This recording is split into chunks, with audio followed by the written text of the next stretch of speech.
स्पष्ट केलेलं आहे. आता हे घटनात्मक उपाययोजनांचा अधिकार किती प्रकारचा आहे हे आपण डिस्कस करूया वन बाय वन. त्यानंतर मग आपण त्यांचा एक प्रत्येक कॉन्सेप्टचा एक अर्थ आपण बघूया. सो आता बघा, घटनात्मक उपाययोजनांचा त्याला इंग्रजीमध्ये रिट्स म्हणतात. Writs and its types.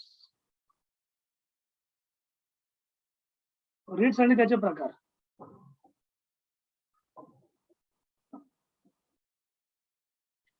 किती प्रकारचे रिट्स आहेत? 5 प्रकारचे रिट्स आहेत, लक्षात घ्या. पहिलाच आहे तो आहे बंदी प्रत्यक्षीकरण. पहिला आहे बंदी प्रत्यक्षीकरण.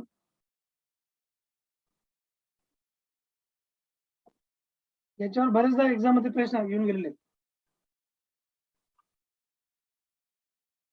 याला इंग्रजीमध्ये म्हणतात हेबियस कॉर्पस. इंग्लिश म्हणजे ही लॅटिन टर्म आहे, इंग्लिश नाहीये. Habeas corpus. 2 नंबरचा रिट्स आहे तुम्हाला, तो आहे मॅन्डामस, ज्याला आपण म्हणतो महादेश किंवा परमादेश.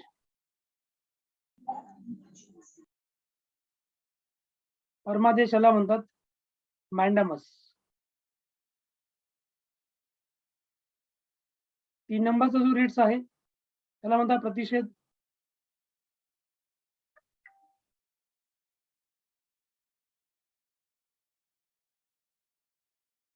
प्रतिषेधला इंग्रजीमध्ये म्हणतात प्रोहिबिशन.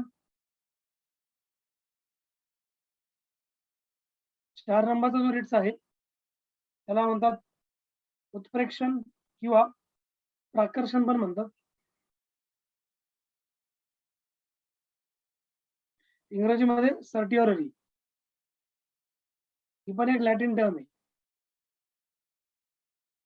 आणि 5 नंबरचा जो रिट्स आहे तो आहे तुमचा अधिकार पृच्छा.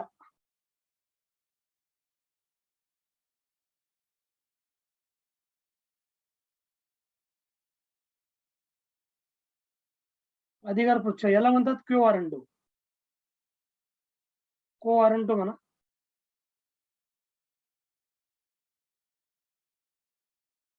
सो अशा प्रकारे 5 प्रकारचे रिट्स आहेत. पहिला तुम्हाला मी रिट्स सांगतो बघा. कलम 32 मध्ये जे रिट्स दिलेले आहेत, या रिट्स कशासाठी दिलेले आहेत? रिट्स कशासाठी ऍड केले आपल्या घटनेमध्ये? जर आपल्या मूलभूत अधिकारांचं समजा जर उल्लंघन झालं तर आपण या कलम 32 या आर्टिकलच्या अंतर्गत, या कलमाच्या अंतर्गत आपण डायरेक्टली कुठे जाऊ शकतो? सुप्रीम कोर्टामध्ये चॅलेंज करू शकतो एखाद्या अथॉरिटीला. ठीक आहे, जर एखाद्या अथॉरिटीने, पब्लिक अथॉरिटीने एखादा फंडामेंटल राईटचं उल्लंघन केलं असावं तर so we can directly file litigation petition in Supreme Court against that authority.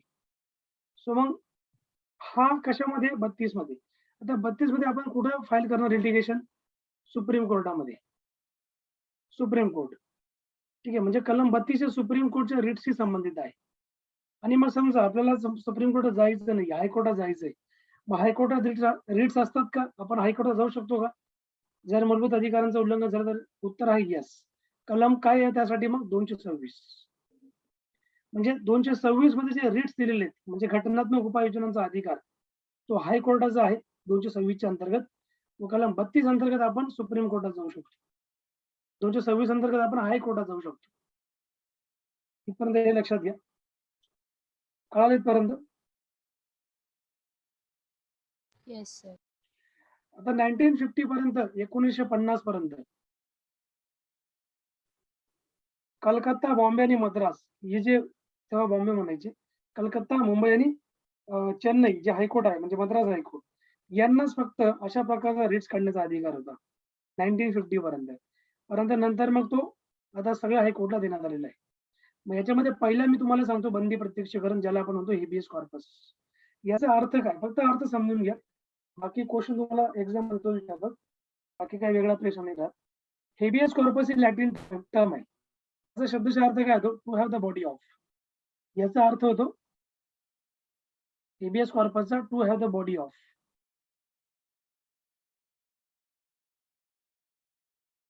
ज्या इंग्लिश अर्थ आहे याचा to have the body of म्हणजे काय? मराठीमध्ये काय म्हणणार तुम्ही? एखाद्याची बॉडी घेणे? नाही, मराठीमध्ये याला म्हणतात सदैव उपस्थित होणे. म्हणजे एखाद्या व्यक्तीने जर क्राईम केला असेल तर त्याला उपस्थित करणे, बरोबर. असा याचा अर्थ होतो. हा प्राधिलेख जो आहे, म्हणजे हा रिट्स, त्याला आपण रिट्स म्हणजे प्राधिलेख, म्हणजे घटनात्मक उपायांचा अधिकार. हा प्राधिलेख बेकायदेशीर अटकेपासून वैयक्तिक स्वातंत्र्य संरक्षित करण्यासाठी वापरला जातो. बेकायदेशीर अटक म्हणजे काय? समजा पोलीस ऑथॉरिटीने एखाद्या व्यक्तीला जर बेकायदेशीरपणे अटक केलं असेल, ठीक आहे, आणि त्याला जेलमध्ये डांबून ठेवलं असेल किंवा व्हॉटएव्हर काही केलं असेल, म्हणजे मग त्याला विदिन 24 अवर्स डिस्ट्रिक्ट मॅजिस्ट्रेटच्या समोर प्रेझेंट करणं गरजेचं आहे. Within 24 hours. म्हणजे हे जे हा जो रिट्स आहे, हा अथॉरिटीला एक प्रकारे चॅलेंज करतो, की तुम्ही त्या व्यक्तीला ज्याला तुम्ही अटक केलेली आहे बेकायदेशीरपणे, विदिन 24 अवर्स त्याला तुम्ही इकडे प्रेझेंट करा. ठीक आहे. त्याचबरोबर 1 मिनिट, एक कॉल येतोय मला. Just a moment.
So let's get back. Habeas कॉर्पसचा अर्थ मी तुम्हाला सांगितला, to have the body of. याचा अर्थ काय होतो, की एखाद्या व्यक्तीने दुसऱ्या व्यक्तीस बेकायदेशीरपणे समजा अटक केली, तर न्यायालय हा प्राधिलेख म्हणजे हा रिट्स काढू शकते.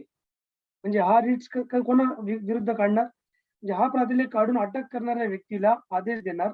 जर समजा एखाद्या पोलीस ऑथॉरिटीने एक्स पर्सनला अटक केलेली आहे, मग त्यांना आदेश देणार, की तुम्ही ज्या अटक केलेल्या व्यक्तीला विदिन 24 अवर्स, म्हणजे त्यांचं ट्रॅव्हलिंगचं टायमिंग कन्सिडर करून तुम्ही त्यांना आमच्या समोर प्रेझेंट करा. म्हणजे जो ट्रॅव्हलिंग टायमिंग म्हणजे काय? समजा त्याला अटक केलेली जेलमध्ये, जेलपासून त्याला न्यायालयापर्यंत पोहोचवण्यासाठी. ठीक आहे. म्हणजे डिस्ट्रिक्ट मॅजिस्ट्रेट म्हणा किंवा न्यायाधीश त्यांच्या समोर त्याला हजर करावं लागणार. मग अटक जर समजा बेकायदेशीर असल्याचे सिद्ध झालं, तर न्यायालय त्या व्यक्तीला काय करणार? मुक्त करून देणार, सुटका करून देणार त्या व्यक्तीची. पण समजा त्या व्यक्तीने जर गुन्हा केला असेल तर मग त्याला अटक होणार, त्याला शिक्षा दिली जाणार. बरोबर. अटक तर पोलीस करणार, पण शिक्षा न्यायालय देणार. हा लक्षात तुम्हाला. याला म्हणतात हेबियस कॉर्पस, बंदी प्रत्यक्षीकरण. क्लिअर आहे कॉन्सेप्ट? बंदी प्रत्यक्षीकरण समजलं? ओके.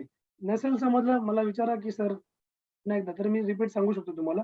आता एक्झाम्पल मी तुम्हाला आता सांगितलं, पोलिसांचं एक्झाम्पल दिलं. पोलीस अधिकाऱ्याने एखाद्या व्यक्तीचा समजा कायदेशीररित्या अटक केली असेल, तर मग त्याला 24 तासाच्या आत त्याला प्रेझेंट करणे. समजा जर ती अटक कायदेशीर असेल, तर मग न्यायालय त्या व्यक्तीला शिक्षा सुनावणार, आणि समजा ती काही अटक जर बेकायदेशीर असेल तर त्याला सोडून देणार.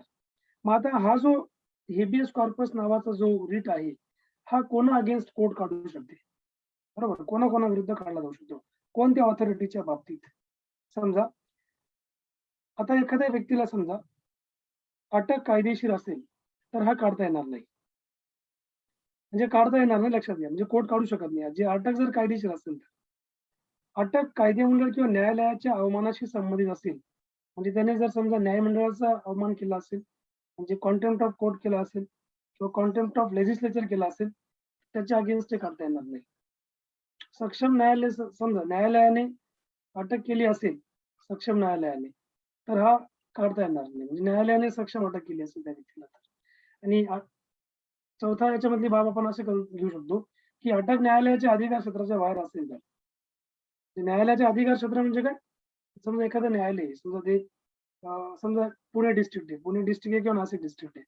तिथलं न्यायालय आहे. त्यात ते आता नाशिक डिस्ट्रिक्ट जे कोर्ट आहे, त्याच्या अंडर जेवढा एरिया येतोय, त्याच्या अंडर जर अटक असेल, तर काढता येईल. पण त्याच्या बाहेर जर अटक असेल, तर मात्र नाही काढता येणार. सो याला आपण म्हणतो हेबियस कॉर्पस. सोपा आहे टर्म, काय जास्त अवघड नाही. विदिन 24 अवर्स प्रेझेंट करणं गरजेचं आहे. हे कायदेशीर अटक असेल तर, कायदेशीर असेल तर शिक्षा होणार. पुढचा आहे परमादेश, ज्याला आपण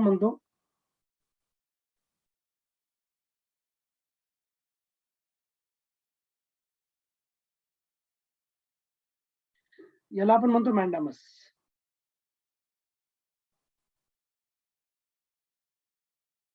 मॅन्डामसचा अर्थ काय? तुम्हाला बघा एक्झाम मध्ये त्या डेफिनेशन विचारतात कधी-कधी यांच्या, की तुम्हाला समजा त्यांनी लगातार असे 4 टर्म देऊन टाकले. परमादेश दिली पहिली, हेबियस कॉर्पस दिली, त्यानंतर प्रोहिबिशन दिलं, त्यानंतर तुम्हाला सर्टिलरी दिलं आणि तुम्हाला त्याची व्याख्या दिलेली आहे पुढे. ती तुम्हाला माहिती पाहिजे. ठीक आहे.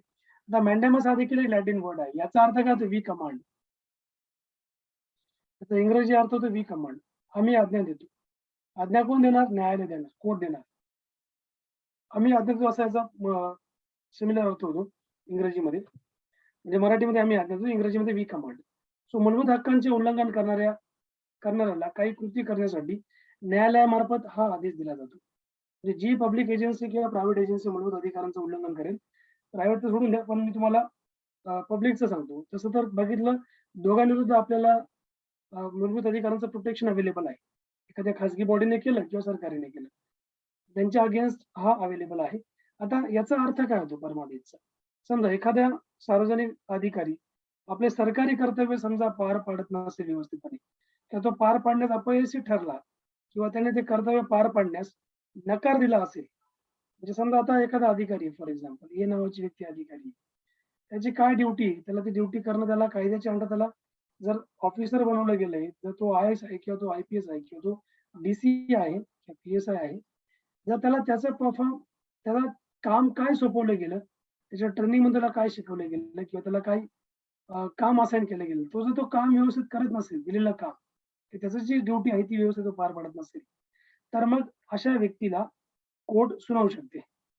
लक्षात घ्या. म्हणजे कोर्टाला अशा व्यक्तीला आदेश देतं कोर्ट, की वी कमांड, आमची आज्ञा आहे. तुम्ही आमच्या आज्ञेवर काम करा. तुमचं कर्तव्य तुम्ही बजावत नाहीयेत, तर आम्ही आज्ञा देतो, त्यावर तुम्ही काम करा. तुम्ही बरंच बघितलं असेल बघा. ज्यावेळेस सुप्रीम कोर्टाने आता रिसेंटली केंद्र सरकारला फटकारलं, बरोबर? ते ऑक्सिजनवरून जे काही झालं होतं ते. म्हणजे ऑक्सिजन सप्लाय दिल्लीला प्रॉपरली प्रोव्हाईड केला जात नव्हता किंवा बाकीच्या राज्यांना ऑक्सिजन सप्लाय जात नव्हता. बरोबर?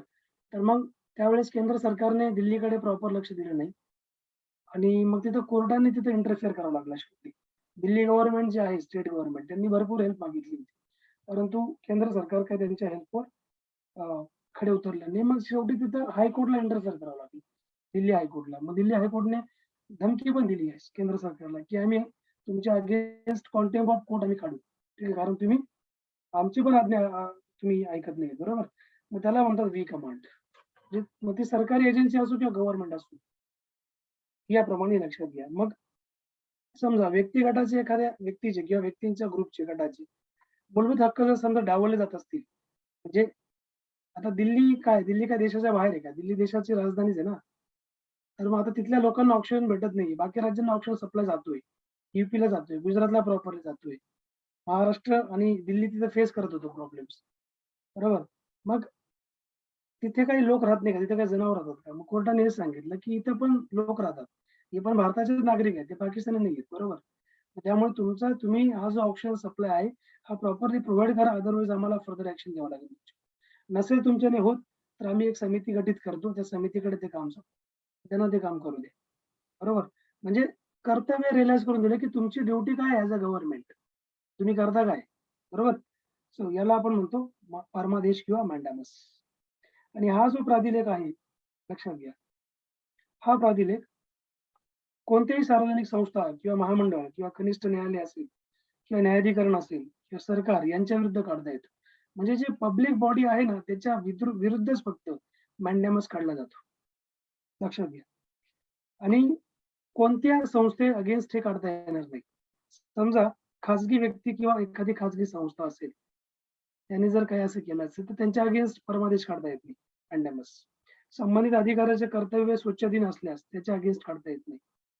त्याचा कर्तव्य तो बजावतोय पण त्याला कोणतरी बजावण्यापासून रोखते, तर अशा व्यक्तीच्या अगेन्स्ट पण, किंवा अशी एखादी व्यक्ती म्हणजे आता सिच्युएशन आउट ऑफ कंट्रोल, तो काय करणार स्वतः तरी, त्यामुळे तो हतबल झालेला आहे. म्हणजे प्रयत्नांची सगळे म्हणजे काही जी हे होतं, प्रयत्नांनी करून बघितले पण शेवटी नाही हेल्प जाते त्यांच्याकडून. ठीक आहे, त्यांच्या अगेन्स्ट नाही काढणार. राष्ट्रपती किंवा राज्यपालांच्या विरुद्ध काढता येत नाही मॅन्डेमस. ठीक आहे, आणि उच्च न्यायालयाचे जे मुख्य न्यायाधीश आहेत त्यांच्या विरुद्ध देखील काढता येत नाही. तर याला आपण म्हणतो मॅन्डेमस. समजलं मॅन्डेमस काय? क्लिअर? कर्तव्याची जाणीव करून देणं, म्हणजे एखादा अधिकारी किंवा एखादी संस्था, पब्लिक म्हणजे गव्हर्नमेंट असो किंवा पब्लिक एखादी गव्हर्नमेंटची बॉडी असो, ते प्रॉपर त्यांचा फंक्शन जर परफॉर्म करत नसतील, त्यांना कोर्ट आदेश देणार की we command you do your duties. कळलं? Yes sir. नेक्स्ट आहे आपलं प्रोहिबिशन, 3 नंबरचा प्रतिषेध.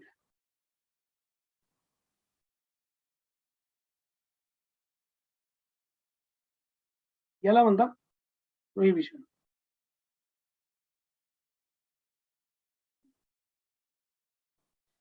नाव याचा अर्थ काय होतो बघा, प्रोहिबिशन म्हणजे काय?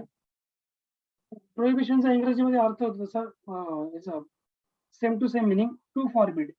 एखाद्या गोष्टीला प्रतिबंध करणे, प्रतिषेध करणे म्हणजे मनाई करणे, बरोबर, असा याचा अर्थ होतो. मग हा प्रातिनिधिक वरिष्ठ न्यायालय कनिष्ठ न्यायालयाविरुद्ध किंवा न्यायाधिकरणाविरुद्ध त्यांना त्यांच्या अधिकार क्षेत्राचे करण्यापासून प्रतिबंधित करण्यासाठी काढू शकतात. म्हणजे आता समजा भारतामध्ये हायरार्की ऑफ कोर्ट्स कसं आहे, सगळ्यात मोठा कोर्ट कोणता? आपला सुप्रीम कोर्ट आहे. त्याच्या खालोखाल हायकोर्ट आहे, त्याच्या खालोखाल डिस्ट्रिक्ट कोर्ट्स आहेत. डिस्ट्रिक्ट नाही, सबऑर्डिनेट कोर्ट्स आपण त्याला म्हणूया. सबऑर्डिनेट कोर्ट्स आहेत, बरोबर. नंतर मग छोटे मोठे कोर्ट्स आहेत, सिव्हिल आणि फौजदारी वॉटेवर. मग आता याच्यामध्ये सुप्रीम कोर्टाने समजा हायकोर्ट जर समजा काही उल्लंघन करत असेल काही आदेशांचं किंवा काही ऑर्डरचं, तर किंवा काही गोष्टींमुळे हायकोर्ट जर उल्लंघन करत असेल, हायकोर्ट जर उल्लंघन केलं जात असेल, तर मग सुप्रीम कोर्ट यांना आदेश देणार. ठीक आहे, सुप्रीम कोर्ट काय करणार? जे वरिष्ठ न्यायालय, वरिष्ठ म्हणजे काय? सगळ्यात वरिष्ठ म्हणजे ते वरचं सुप्रीम न्यायालय आपण त्याला म्हणतो, बरोबर. वरिष्ठ न्यायालय काय करणार? कनिष्ठ न्यायालयाला, आता सुप्रीम कोर्ट वरिष्ठ आहे, कनिष्ठ कोणतं आहे? हायकोर्ट झालं. तर राज्यांमध्ये वरिष्ठ कोणतं? हायकोर्ट आहे. कनिष्ठ कोणतं आहे? सबऑर्डिनेट कोर्ट आहे. म्हणजे समजा यांनी जर समजा काय एक प्रकारे यांचं काम जे आहे त्याप्रमाणे जर हे करत नसले, की हे उल्लंघन करताय त्यांच्या अधिकार क्षेत्राचं, म्हणजे जो एरिया, जो पार्ट यांच्या क्षेत्रामध्ये येत नाही, एखाद्या डिस्ट्रिक्ट कोर्टाच्या क्षेत्रामध्ये येत नाही. समजा आता for example Nashik district court आहे,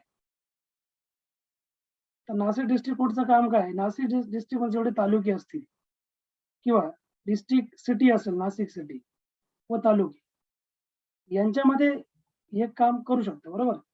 कारण ते डिस्ट्रिक्ट कोर्ट आहे, नाशिक डिस्ट्रिक्ट कोर्ट म्हणतात, जिल्हा सत्र न्यायालय. परंतु जर हे नगर सिटीमध्ये इंटरफेअर करत असेल किंवा धुळे डिस्ट्रिक्टमध्ये जर हे इंटरफेअर करत असेल, तर मग हे इनअप्रोप्रिएट आहे, बरोबर. मग हे उल्लंघन करता यांच्या अधिकार क्षेत्राचं.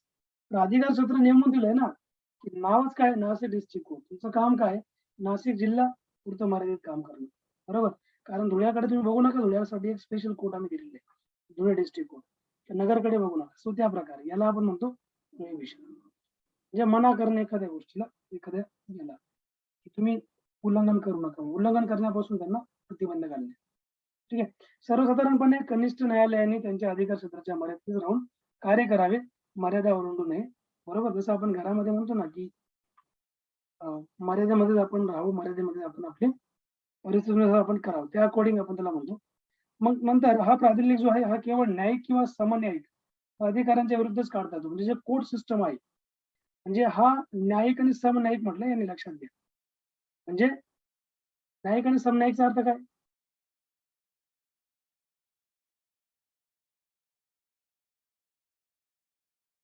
कोर्ट्स आणि ज्यांना म्हणजे सेमी कोर्ट्स आपण त्याला म्हणू शकतो, सेमी कोर्ट्स. एक टर्म आहे ती आठवत नाही मला आता, कोणाला आठवत मला सांगा. क्वासी नाही ज्युडिशियल. क्वाझाय ज्युडिशियल, क्वाझाय ज्युडिशियल आपण त्याला सेमी कोर्ट्स म्हणतो आपण त्याला. ठीक आहे, क्वाझाय हा वर्ड लॅटिन वर्ड आहे, याचा अर्थ होतो सेमी. क्वाझाय ज्युडिशियल जी बॉडी असते, तर क्वाझाय ज्युडिशियल साठी पण हा आदेश कोर्ट काढतं आणि जे न्यायिक बॉडी आहे न्यायमंडळ त्यासाठी पण हा काढला जातो आदेश. कॉझाय म्हणजे काय? मग आता समजा तुम्हाला मी 324 ए आणि बी मध्ये सांगितलं होतं. कशाबद्दल? 324 ए आणि बी कशा संबंधित आहे? कोण सांगेल? ट्रिब्युनल्स. बरोबर. ट्रिब्युनल्स म्हणजे काय? ज्यांना पण एक प्रकारे काय न्यायिक दर्जा आहे ना, ते पण न्यायनिवाडा करतात. जेवढे काही सिव्हिल ऑफिसर्स असतात त्यांच्या सगळ्या केसेस तिथे लढवल्या जातात.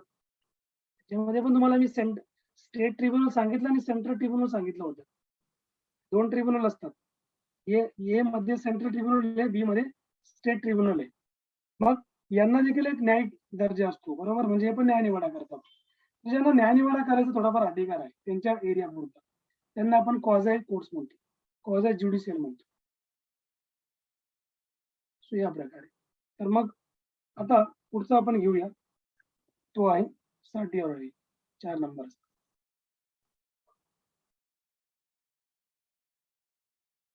नाउ इट इज कॉल्ड उत्प्रेक्षण. याचा फक्त अर्थ समजून अर्थ काय होतो? याचा अर्थ काय होतो? सर्श्योर आहे असं पण आपण त्याला म्हणतो, सर्टिऑररी पण म्हणतो, व्हॉट एव्हर. कारण हा एक लॅटिनच वर्ड आहे सर्टिऑरर. तुम्ही सर्श्योरर म्हणा की सर्टिऑररी म्हणा. याचा मिनिंग इंग्रजीमध्ये काय होतो? To be certified.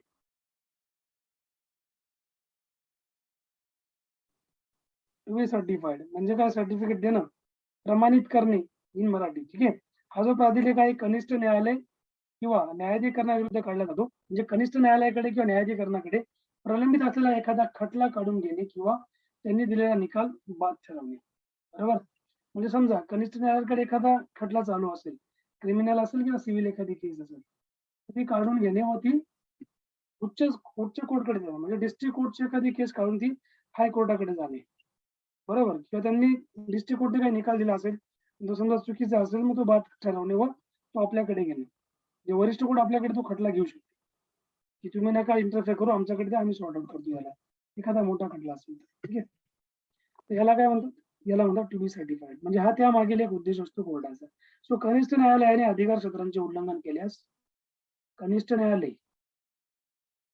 कनिष्ठ म्हणजे खालचे, ठीक आहे, सबऑर्डिनेट्स, यांनी समजा अधिकार क्षेत्राचं उल्लंघन केलं तर नैसर्गिक न्याय तत्वांची उपेक्षा केल्यास किंवा न्याय कायद्याची चूक केल्यास वरिष्ठ न्यायालय हा प्राधिलेख काढू शकते. मिस्टेक ऑफ त्याला म्हणतो मिस्टेक ऑफ कोर्ट. ते कोर्टद्वारे एखादी मिस्टेक झाली कनिष्ठ न्यायालयाद्वारे तर त्याच्या अगेन्स्ट हा काढला जातो. सो मग आता हा जो प्रतिषेध आहे, सॉरी सर्टिऑररी, याला आपण प्रकाशन किंवा उत्प्रेक्षण म्हणतो. तर मग हा तुम्हाला फक्त जर एक्झामला विचारलं गेलं की कोणा अगेन्स्ट काढतात, हा कोर्ट म्हणजे जे न्यायमंडळ आहे त्यांच्यामध्ये असतो. म्हणजे वरिष्ठ न्यायालय अगेन्स्ट वर्सेस कनिष्ठ न्यायालय, ते खटला घेण्यासाठी हा पूर्णपणे असतो. तर अशा प्रकारे आपण बघितलं. आणि हा जो प्राधिलेख आहे दाव्याच्या सुरुवातीला तर उत्प्रेक्षण हा, आता बघा दोघांमध्ये फरक काय तुम्हाला जर विचारला गेला, प्राधिलेख जो प्रतिषेध आहे, प्रतिषेधला आपण काय म्हणतो? प्रोहिबिशन आणि सर्टिऑररी, या दोघांमध्ये नक्की फरक काय? कोणी सांगेल का?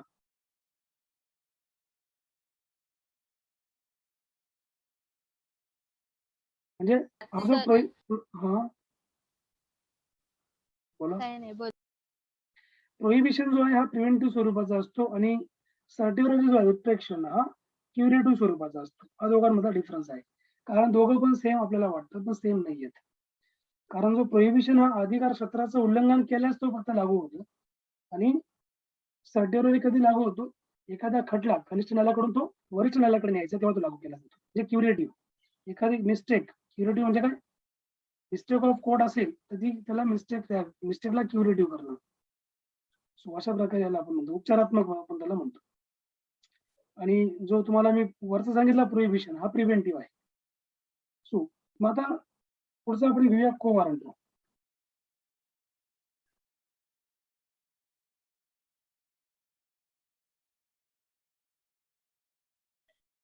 को वॉरंटो इज कॉल्ड अधिकार पुच्छा.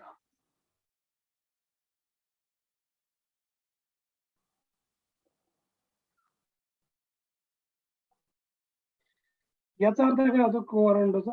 को वॉरंटोचा अर्थ होतो बाय व्हॉट ऑथॉरिटी.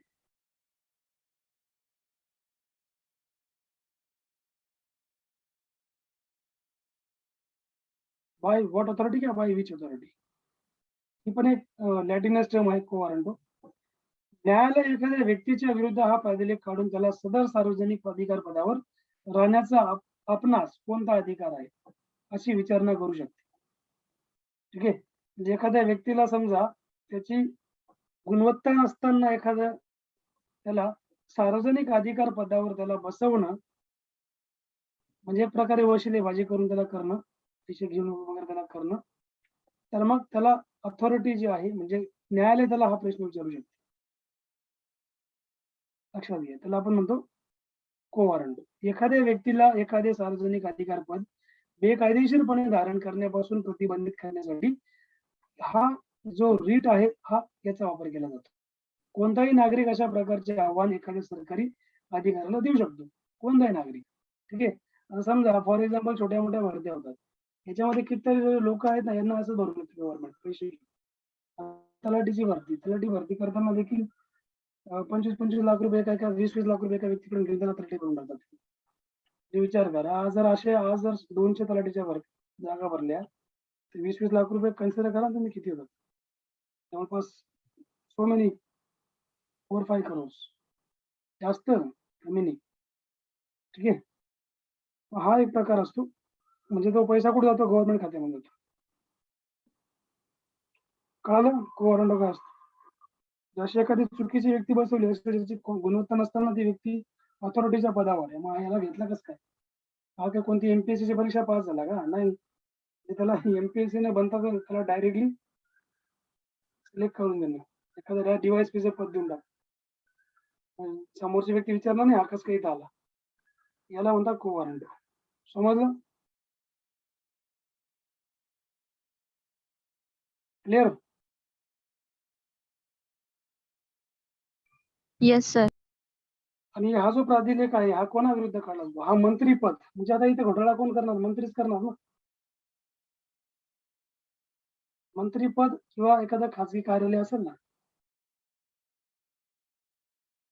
खाजगी कार्यालय यांच्या विरुद्ध काढता येतं.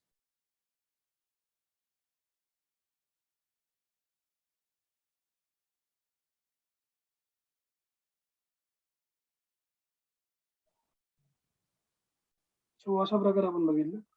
पुढचं आपण घेऊ याच्यामध्ये. आता ऑलरेडी आपण हे सगळ्या 5 पूर्ण पॉइंट्स आपण डिस्कस केले. तर पुढचं आपण घेऊया नेक्स्ट. बाकीचं काही इम्पॉर्टंट नाहीये. बाकी तुम्हाला मी 31 नंबरचं जे आर्टिकल आहे ते कशा संबंधी मालमत्ता संपादन करणं, राईट टू प्रॉपर्टी. ते आता घटनेमध्ये आहे का राईट टू प्रॉपर्टी? नाही. तो आता काढून टाकला अधिकार. तो कुठे गेला? 300A मध्ये गेलेला आहे. तर 31 मध्ये अशा बऱ्याचशा छोटे मोठे आर्टिकल्स नॉट इम्पॉर्टंट. तुम्हाला अशा आर्टिकलचा आतापर्यंत क्वेश्चन नाहीये. 32 आपण डिस्कस केला. 33 नंबरचा आर्टिकल फक्त मी तुम्हाला सांगतो कशाबद्दल आहे. 33 नंबरचा या सेनेच्या मूलभूत हक्कांमध्ये म्हणजे फेरबदल करण्याचा संसदेचा अधिकार.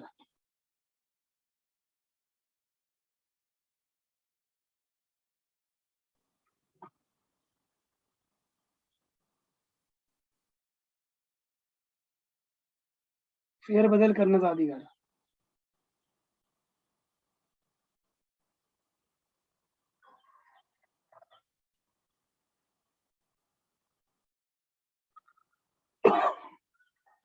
संसदेचा अधिकार असा एक वर्ड आहे त्याच्यामध्ये. ठीक आहे. संसदेचा अधिकार याला आपण इंग्रजीमध्ये काय म्हणतो? Parliament right to modify fundamental rights applicable to forces. याबद्दल हे आहे. आणि कलम 34 जे आहे, कलम 34 कशाबद्दल आहे? Marshal law. मार्शल लॉ माहिती सगळ्यांना, मिलिटरी लॉ म्हणतात त्याला. जेव्हा एखाद्या जिल्ह्यातली सिच्युएशन आउट ऑफ कंट्रोल जाते, प्रशासन कंट्रोल नाही करू शकत, तेव्हा मार्शल लॉ लागू केला जातो. म्हणजे पॉवर मिलिटरीच्या हातात चालली जाते. Civil power gets transferred into military power.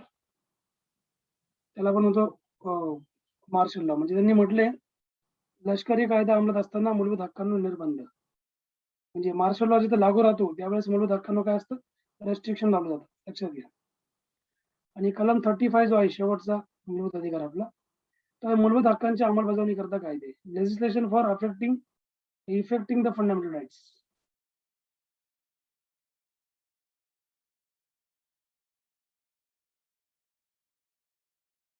हक्कांची अंमलबजावणी करता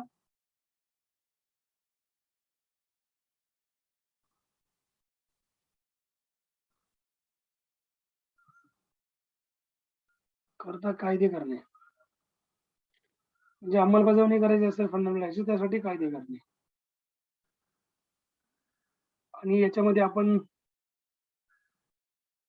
डिस्कस केलं. बाकी याच्यात सबऑर्डिनेट आर्टिकल्स पण आहेत, not asked in the exams. आता पुढे आपण जाऊया ते म्हणजे राज्याचे मार्गदर्शक तत्वे, ज्याला आपण DPSP म्हणतो,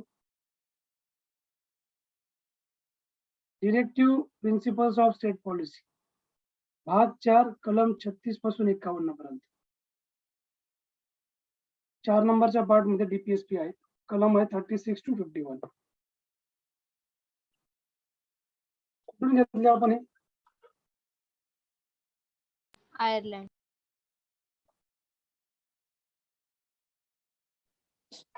स्पेन मध्ये.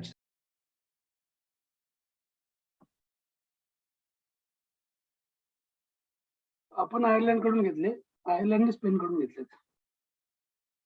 ओके, सो आपल्या कॉन्स्टिट्यूशन मध्ये आपण जे घेतले ते आयर्लंडचे आपण घेतले. स्पेनचे थोडेसे वेगळे आहेत. आपण यांच्याकडून त्यांचे पण म्हणजे सर्वप्रथम DPSP हे स्पेनच्याच घटनेमध्ये होते. तिथून मग आयरिशने घेतले, आयरिश कडून आपण घेतले. सो मग आता हे जे आहे तुम्हाला मी आर्टिकल 36 ते 51 सांगितलेलं आहे. यामध्ये काही आपण बेसिक गोष्टींबद्दल डिस्कस करूया. Y DPSP added in the constitution. DPSP आपल्या घटनेमध्ये काय ऍड केले गेले यांचा इतिहास पण आपण थोडा बघूया. इतिहास काही जास्त बघायची गरज नाही, आपण डायरेक्ट आर्टिकलशी पण स्टार्ट करू शकतो. ठीक आहे, इतिहास काय नॉर्मल आहे. Still anyone? Why these principles have been added to a constitution? काय सिद्ध करायचं होतं घटनाकारांना?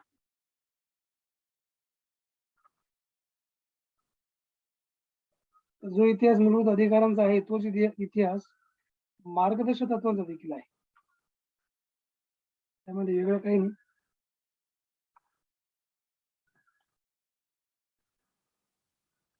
सांगा बरं, मार्गदर्शक तत्वे का आपण ऍड केले? ज्या प्रकारे आपण बघितलं मूलभूत अधिकार हे कोणासाठी असतात? नागरिकांसाठी, सिटिझनसाठी, नागरिकांसाठी, बरोबर. त्या प्रकारे DPSP हे कोणासाठी असतात? पब्लिक ऑथॉरिटीसाठी, गव्हर्नमेंट. ठीक आहे, हे गव्हर्नमेंटसाठी असतात. ही गव्हर्नमेंटची ड्युटी.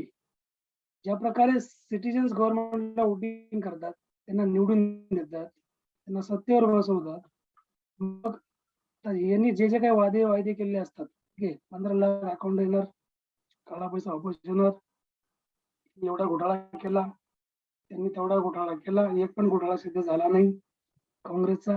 ठीक आहे, एक पण काँग्रेस जेलमध्ये नाही, तर मग घोटाळे झाले कसे? तर मग अशा प्रकारे आता व्हॉटएव्हर हे राजकारण आहे त्यांचं. पण ज्या प्रकारे आपण बघतो DPSP directive principle of state policy, जनता ही नेत्यांना सत्तेवर बसवते व नेत्यांकडून बऱ्याचशा अपेक्षा जनतेला असतात की आपल्यासाठी काहीतरी करणार. म्हणजे in 2014 the people of India felt that we want some change. Continue Congress. Now we are bored of Congress. We don't want Congress anymore. So we want something new. That is Modi. बरोबर, म्हणजे ज्या गोष्टी काँग्रेसने लोकांसाठी केल्या नाही त्या आता मोदी तरी करणार. बरोबर, म्हणजे प्रत्येक सरकार आता असे सरकार किती पण भारतामध्ये तर 2च पार्टी आहेत, नॅशनल पार्टी, जे PM बनायच्या लायकीचे आहेत. बाकीचे तर मग रिजनल पार्टीज आहेत, त्यांच्या राज्याच्या बाहेर कुठंच नाही. बरोबर, काही काय आहेत त्या फार प्रमाणात. त्याच्यामध्ये BJP आणि काँग्रेस यांच्याशिवाय पर्याय नाही इंडियाला. तिसरा पर्याय नाहीये. तिसरा पर्याय आला तरी दोघे युद्ध नाहीत. ठीक आहे, तर मग अशा प्रकारे एक गव्हर्नमेंटचं कर्तव्य असतं की ज्या प्रकारे त्यांना लोकांनी निवडून दिलेलं आहे, लोकांसाठी काम करणं, लोकांसाठी चांगल्या चांगल्या स्कीम इम्प्लिमेंट करणं, लोकांचे प्रॉब्लेम्स वगैरे समजून घेणं, त्यानंतर सगळं काही करणं, एक वेलफेअर स्टेट बनवण्यासाठी काम करणं, हे सरकारचं कर्तव्य असतं. हे राज्य धोरणाचे म्हणजे मार्गदर्शक तत्वांचे मेन प्रिन्सिपल आहे, वेलफेअर स्टेट बनवणं. ठीक आहे, वेलफेअर स्टेट बनवण्यासाठी काय करावं लागेल? मग गव्हर्नमेंटला वेलफेअर स्कीम्स इंट्रोड्यूस करावं लागतील, ज्याने लोकांचा फायदा होणार, लोकांना काहीतरी तिथून गेन होणार. ठीक आहे, इन्स्टेड ऑफ लुटण्यापेक्षा जास्त करून हे करावं लागेल, स्कीम्स वगैरे द्यावं लागेल. म्हणजे लुटायला काय असं हे नाहीये, बट टॅक्सेस किती पण घ्या, बट जो टॅक्स तुम्ही घेताय त्या टॅक्सद्वारे लोकांना काय मिळतंय? नथिंग. थोडंफार मिळतं, बट त्याचे डबल टिबल लुटलं जातं लोकांकडून. त्या भारतात हेच होतंय. त्यामुळे मग हे जे तत्व आहेत, हे तत्व आपल्या घटनेवर ऍड केले गेले त्यासाठी. ठीक आहे. हे काही जस्टिसेबल नाही पहिली गोष्ट. हे नॉन जस्टिसेबल आहेत. ज्या प्रकारे फंडामेंटल राईट्स जस्टिसेबल होते, सो त्यांचं व्हायलेशन झालं तर आपण डायरेक्ट कोर्टात चॅलेंज करू शकतो अथॉरिटीला. पण यांचं व्हायलेशन झालं तर आपण यांच्या अगेन्स्ट थोडी ना जाऊ शकतो. आता 15 लाख रुपये आपल्याला देणार होते, आपल्याला आले का नाही? आपण कोर्टात गेलो का मग केस करायला? यांनी आम्हाला सांगितलं, वादे केले होते, 15 लाख आम्ही देणार, आलेच नाही. काँग्रेसने करप्शन केलं, त्यांनी घोटाळे केले, त्यांच्या एका नेत्याचा एवढा घोटाळा तेवढा घोटाळा. यांनी सिद्ध केलं का? एक तर नेता जेलमध्ये गेला का? नाही गेला.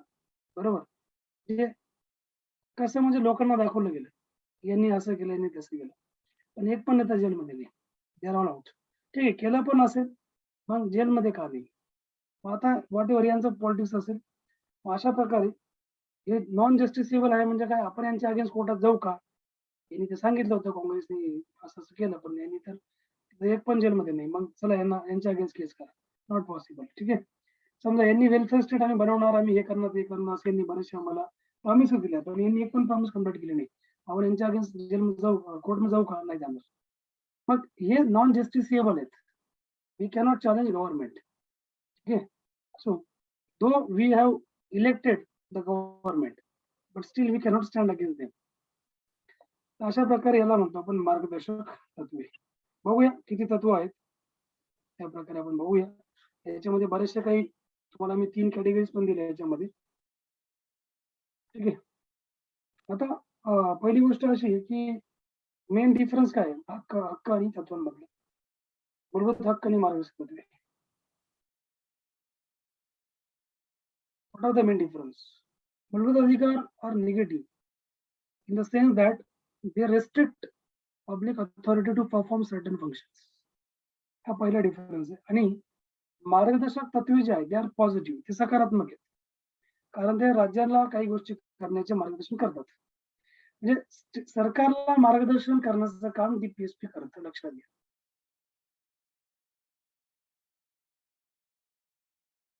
ओके. जर समजा मार्गदर्शन करून पण यांना मार्गदर्शन यांनी घेतलं नाही, किंवा यांनी जर प्रॉपरली मार्गदर्शन तत्वांचा वापर करून जर लोकांचं वेलफेअर स्टेट बनवलं नाही, कल्याणकारी राज्य जर बनवलं नाही, तर लोक यांना पुढच्या इलेक्शन मध्ये दाखवून देतात. ठीक आहे. ज्या प्रकारे 2014 मध्ये लोकांनी केलं. तर मग अशा प्रकारे यांना लोकांसाठी एक कल्याणकारी राज्य यांना बनवलं देशाला. नंतर दुसरा डिफरन्स दोघांमध्ये असा आहे की हे न्यायप्रविष्ट आहेत, जस्टिसेबल, हे जस्टिसेबल नाही आहेत. त्यानंतर मूलभूत अधिकारांचं उद्दिष्ट काय? पॉलिटिकल डेमोक्रेसी इस्टॅब्लिश करणं, राजकीय लोकशाहीला स्थापन करणं. आणि मार्गदर्शक तत्वांचं उद्दिष्ट काय? मग देशामध्ये सामाजिक आणि आर्थिक लोकशाही प्रस्थापित करणं, सोशल अँड इकॉनॉमिक डेमोक्रेसी. आणि मूलभूत अधिकारांचं पॉलिटिकल डेमोक्रेसी. त्यानंतर आपण यांचं 4 नंबरचं प्रिन्सिपल असं आहे की सँक्शन, आपण यांना कायद्याची अनुज्ञा म्हणतो, सँक्शन्स ऑफ लॉ. यांना आपण नैतिक किंवा राजकीय अनुज्ञा म्हणतो, मार्गदर्शक तत्वांना. तर असे मूलभूत यांच्यामध्ये डिफरन्स आहे. तर आपण पहिले वन बाय वन सगळे घेऊया. आता तुम्हाला मी जे आर्टिकल 36 सांगतोय, आर्टिकल 12, याच्यामध्ये काय डिफरन्स आहे, कोणी सांगेल का?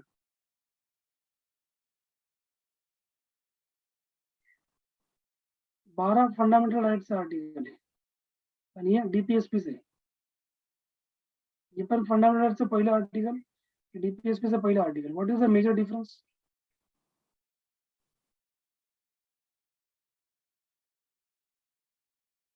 काय डिफरन्स नाही, दोघं सेम आहेत.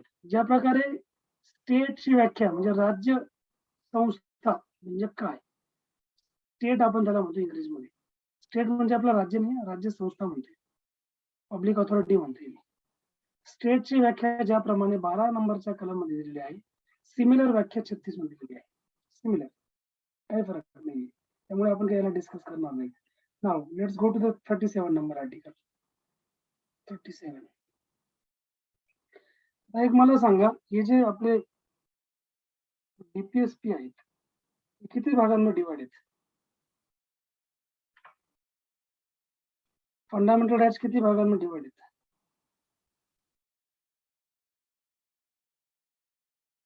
तुम्ही सांगू शकता? 6 ना सर? 3 भागात डिवाइड आहेत. जसं मी तुम्हाला सांगेल वन बाय वन. पण पहिले आपण सगळे आर्टिकल समजून घेऊया. नंतर मी तुम्हाला आर्टिकल्स लिहून देईल की कोणता आर्टिकल कोणत्या कॅटेगरीच्या अंडर येणार. ठीक आहे. बघा 3 पार्ट्स मध्ये डिवाइड आहे. पहिला जो आहे याच्यामध्ये तो म्हणजे सोशलिस्ट प्रिन्सिपल्स.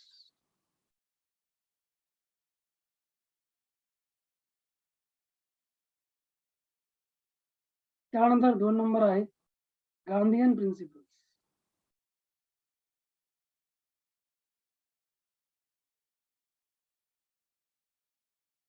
आणि 3 नंबर आहे लिबरल इंटेलेक्चुअल प्रिन्सिपल्स.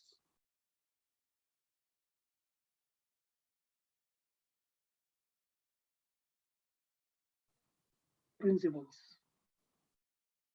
याच्या 3 भागात ते डिवाइड आहेत. तर याला आपण मराठीमध्ये काय म्हणतो? एक उदारमतवादी बौद्धिक तत्वे. याला आपण म्हणतो गांधीयन तत्वे. पहिल्याला आपण तो समाजवादी तत्वे. ठीक आहे. तर वन बाय वन मी तुम्हाला सगळं सांगेल नंतर. एक स्पेशली आर्टिकल्स मला लिहून देईल. पहिले आपण काय करूया, जनरल सगळे आर्टिकल डिस्कस करून घेऊया. सो पहिलं जे आहे 37 नंबर, याच्यामध्ये काय म्हटलेलं आहे? Applications of the principles. 37 जो आर्टिकल आहे 36 नंबर, 36 मध्ये व्याख्या आहे स्टेटची, राज्य संस्थेची. 37 मध्ये काय? या म्हणजे भागात असलेली तत्वे लागू करणे. डीपीएस मध्ये जी तत्वे आहेत ती लागू करणे. लागू करण्याचं काम कोणाचं? 37 नंबर या आर्टिकलचं आहे. Application of the principles. या कलमानुसार असं म्हटलंय की भाग 4 मध्ये, म्हणजे भाग 4 मध्ये काय डीपीएसपी आहे तुम्हाला. भाग 4 मधील मार्गदर्शक तत्वे कोणत्याही न्यायालय करावी. कोणत्याही न्यायालयासाठी एक न्याय प्रविष्ट असणार. ठीक आहे. आपण ऑलरेडी डिस्कस केलं की न्याय प्रविष्ट नाही, जस्टिसेबल नाही आहेत. आपण त्यांना चॅलेंज करू शकत नाही in the court of law. तरी सुद्धा ही तत्वे देशाच्या शासन व्यवहाराच्या दृष्टीने अतिशय इम्पॉर्टंट आहेत, मूलभूत आहेत, फंडामेंटल आहेत. हे कायदे करताना ही तत्वे लागू करणे हे राज्य संस्थेचं काय कर्तव्य असणार. जो पण काही कायदा केंद्र सरकार करणार राज्य संस्था, तर त्यांना डीपीएसपीचे प्रिन्सिपल्सला अप्लाय करणं गरजेचं आहे. जरी हे न्याय प्रविष्ट नाहीत तरी देखील कायदा बनवत असताना त्या कायद्यामध्ये एक प्रकारे कल्याणकारी राज्य, एक सामाजिक आणि एक आर्थिक न्याय लोकांना मिळावा या कायद्याच्या माध्यमातून, त्यांची एक्सप्लोटेशन होण्याच्या ऐवजी. ठीक आहे. तर त्यामुळे कायदा जेव्हा करणार राज्य संस्था तेव्हा यांचा वापर करणं गरजेचं आहे, यांचं ऍप्लिकेशन करणं गरजेचं आहे, असं 37 मध्ये म्हटलेलं आहे. ठीक आहे. मार्गदर्शक तत्वे आपण 38 पासून बघूया.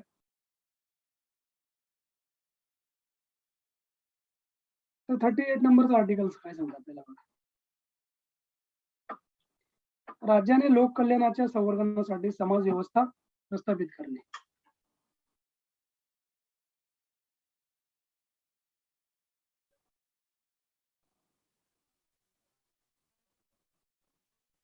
लोक कल्याणाच्या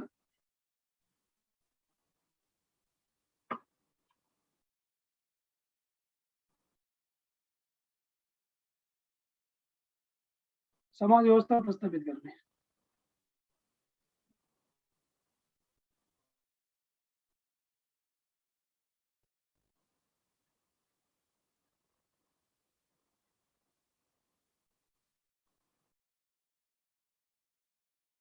त्याला आपण म्हणतो 38 नंबर कलमाच्या अंतर्गत येते.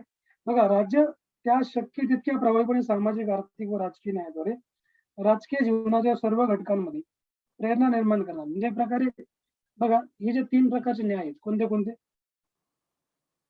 Social, economic and political.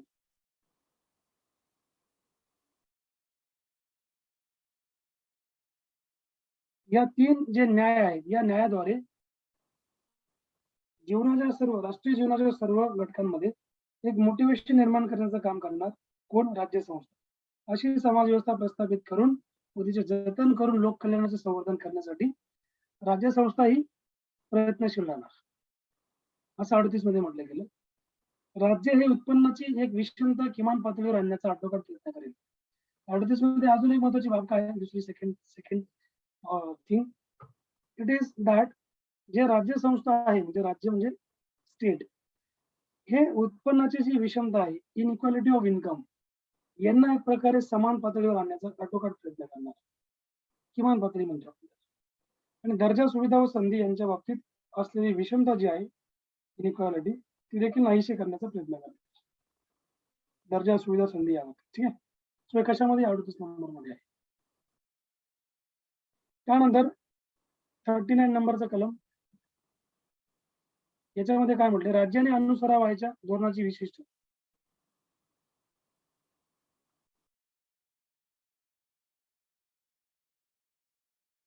अनुसरावयाच्या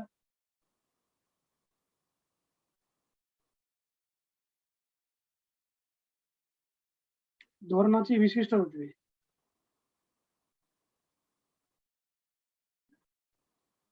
याला म्हणतात राज्य हे विशिष्ट पुढील काही गोष्टी याच्यामध्ये साध्य करू शकते. ते कोणत्या कोणत्या तुम्हाला वन बाय वन मी सांगतो बघा. याच्यामध्ये पहिली जी आहे ती याच्यामध्ये काय बघा, स्त्री व पुरुष नागरिकांना उपजीविकेचे पुरेसे साधन मिळवण्याचा हक्क सारखाच हवा. दोघांना देखील, स्त्री आणि पुरुषांना जे उपजीविकेचे जे साधन आहे, लाईव्हलीहूडचं जे साधन आहे, ते मिळवण्यासाठी जो हक्क दोघांचा असेल तो सारखाच असणार आहे. नंतर याच्यामध्ये अजून एक सेकंड थिंग अशी आहे, समाजाच्या भौतिक साधन संपत्तीची मालकी व नियंत्रण यांची विभागणी सामूहिक हिताला सार्वजनिक किंवा सर्वाधिक उपकारक होईल अशा रीतीने व्हावी. 3 नंबर याच्यामधली बाब अशी आहे, आर्टिकल नंबर 39 मध्ये, की आर्थिक व्यवस्थेच्या राबवणुकीमुळे सामूहिक हितास बाधक होईल अशा प्रकारे संपत्ती व उत्पादन साधने यांचे केंद्रीकरण होऊ नये. त्यानंतर पुरुष व स्त्रिया या दोघांनाही समान कामाबद्दल समान वेतन मिळावे, ही एक याच्यामधली इम्पॉर्टंट गोष्ट आहे. म्हणजे याच्यामध्ये काय, एक प्रकारे 39 नंबरमध्ये 6 महत्वाच्या गोष्टी म्हटल्या गेलेल्या आहेत. किती? 6. त्याच्यामध्ये चौथी गोष्ट आहे की पुरुष आणि स्त्री दोघांनाही समान कामाबद्दल समान वेतन. समजा मुलगी आणि मुलगा दोघं पण PSI आहे, आता मुलगी आहे म्हणून तिला 30,000 पगार, मुलगा आहे म्हणून तिला 50,000 पगार, असं राहील का? नाही. समान काम आहे, समान पोझिशन आहे, समान पगार असणार. एखादी मुलगी सॉफ्टवेअर इंजिनियर आहे, मुलगा पण सॉफ्टवेअर इंजिनियर, दोघांची डिग्री सेम आहे, मग मुलगी आहे म्हणून तिला 15,000 पगार द्यायचा स्टार्टिंगला, मुलगा म्हणून तिला 25 द्यायचा. ठीक आहे, असं थोडी चालणार. म्हणजे समान कामासाठी समान वेतन असणार. त्यानंतर यामध्ये चौथी 5वी नंबरची जी बाब आहे की स्त्री व पुरुष कामगारांचे आरोग्य व ताकद हे बालकांचे कोवळे वय यांचा दुरुपयोग करून घेण्यात येऊ नये आणि नागरिकांना आर्थिक गरजेपोटी त्यांचे वय किंवा ताकद यास न पेलणाऱ्या व्यवसायात शिरणे भाग पडू नये. ठीक आहे, म्हणजे एक प्रकारे आपण म्हणू शकतो अशा कोणत्याही कामामध्ये त्यांना लावू नये. त्यानंतर 6व्या नंबरचा प्रिन्सिपल याच्यामध्ये असं आहे की बालकांना निरामय पद्धतीने व मुक्त व प्रतिष्ठापूर्वक, आपण त्याला प्रतिष्ठापूर्ण म्हणतो, अशा वातावरणामध्ये आपला विकास करण्याची संधी व सुविधा दिल्या जाव्यात बालकांना. आणि बालके व युवक यांना शोषणापासून आणि नैतिक व भौतिक उपेक्षेपासून संरक्षण दिले जावे. अशा प्रकारचे एन्व्हायरमेंट यांना क्रिएट करून देणं गरजेचं आहे की जिथे आपला विकास करण्याची संधी यांना मिळू शकते बालकांना, आणि त्यांचं कोणत्याही प्रकारे तिथे एक्सप्लॉटेशन होणार नाहीये, म्हणजे नैतिक शोषण किंवा भौतिक याच्यापासून त्यांना सुरक्षा मिळणार. तर या 6 गोष्टी आपण 39 मध्ये बघितल्या. आता 39 मध्ये काही सब आर्टिकल्स आहेत. 39A यामध्ये काय म्हटले, समान न्याय व कायदेविषयक मोफत सहाय्य. समान न्याय व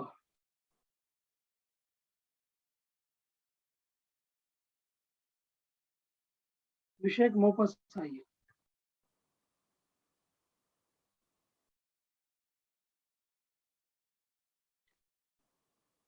इक्वल जस्टिस आणि असिस्टन्स किंवा एड ऑफ लीगल एड म्हणतो आपण त्याला, फ्री लीगल एड.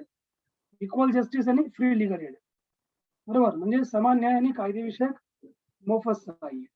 बघा, राज्य हे न्यायिक व्यवस्था चालवताना समान संधीच्या तत्वावर न्यायास प्रोत्साहन मिळेल याची निश्चिती करील आणि विशेषतः आर्थिक किंवा अन्य निसमर्थतामुळे कोणत्याही नागरिकाला न्याय मिळवण्याची संधी नाकारली जाऊ नये म्हणून मोफत कायदेविषयक सहाय्य, फ्री लीगल एड उपलब्ध करून दिले जाणार. बरोबर, म्हणजे सगळ्यांना मिळणारी संधी. कशामध्ये आहे? आर्टिकल 39A मध्ये. ना 14 नंबरचा आर्टिकल काय सांगते, ग्रामपंचायतीचे संघटन, ऑर्गनायझेशन ऑफ ग्रामपंचायत.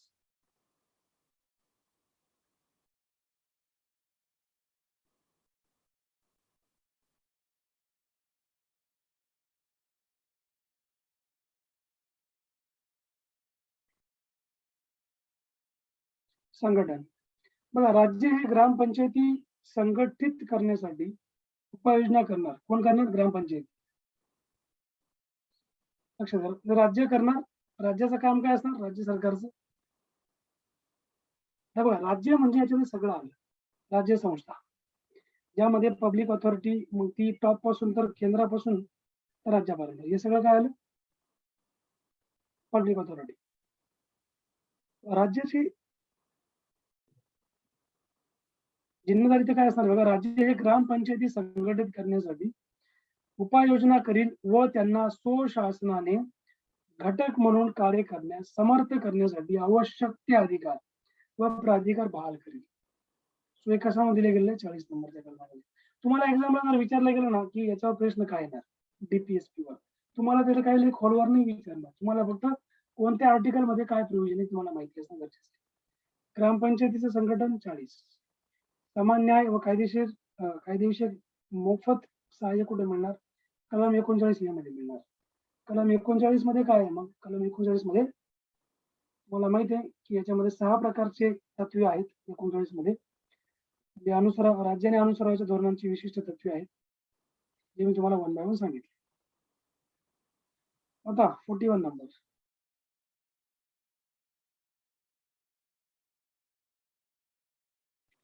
कामाचा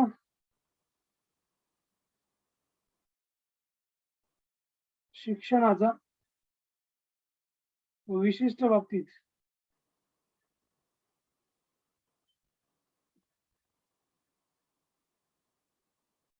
सार्वजनिक सहाय्याचा अधिकार.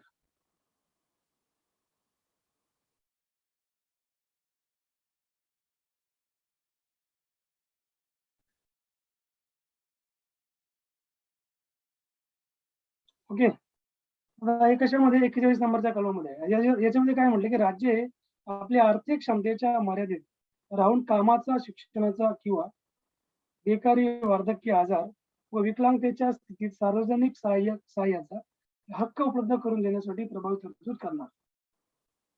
हे कशामध्ये म्हटलंय? कलम नंबर 41. नाव कलम 42 कडे येऊया आपण. 42 मध्ये काय म्हटलेलं आहे? कामाची न्याय व माननीय कामाची न्याय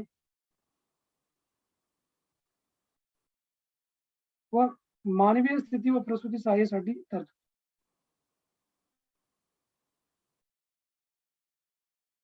मानवीय स्थिती व प्रसूती सहाय्य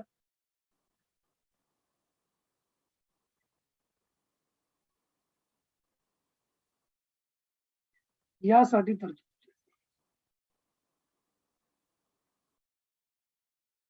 राज्य हे कामाची न्याय व मानवीय स्थिती निर्माण करण्यासाठी व प्रसूती विषय सहाय्यासाठी तरतूद करणार. हे 42 मध्ये. 43 मध्ये काय? 43 मध्ये कामगारांना निर्वाह वेतन इत्यादी.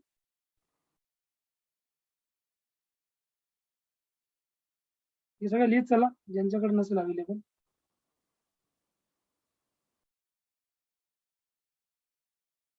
सो राज्य यथायोग्य मार्गाने सर्व कामगारांना काम, निर्वाह वेतन, समुचित जीवनमान आणि विरंगुळा व सामाजिक व सांस्कृतिक संधीचा पूर्ण उपयोग यांची शाश्वती देणारी. लक्षात घ्या, म्हणजे कामाची जी परिस्थिती उपलब्ध करून देण्यासाठी आणि विशेषतः ग्रामीण क्षेत्रांमध्ये वैयक्तिक किंवा सहकारी तत्वावर कुटीर उद्योगांचे संवर्धन करण्यासाठी प्रयत्नशील राहणार. हे कशामध्ये आहे? 43 मध्ये आहे. This is keep in mind, important आहे. 41, 42 आणि 43. आता 43 मध्ये सब आर्टिकल आहे 43A. यामध्ये म्हटलंय उद्योगधंद्यांच्या व्यवस्थापनात कामगारांचा सहभाग.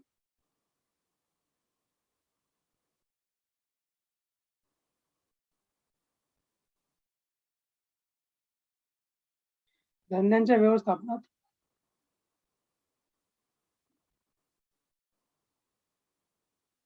कामगारांचा सहभाग.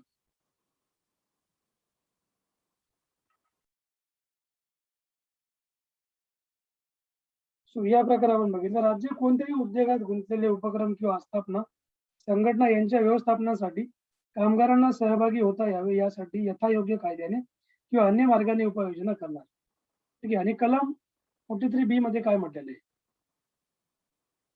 43B याच्यामध्ये अजून एक सब आर्टिकल आहे B नंबरचं. सहकारी सोसायट्यांना प्रोत्साहन देणे.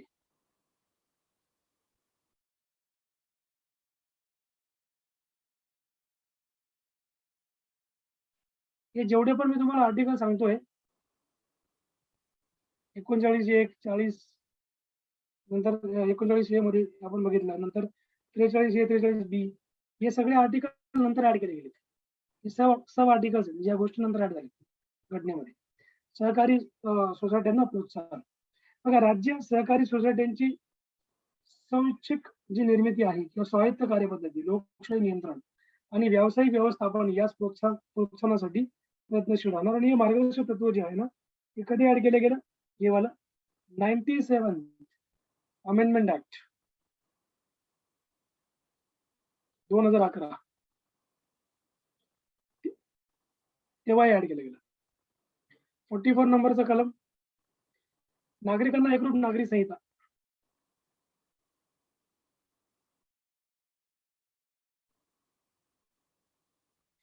एकरूप नागरी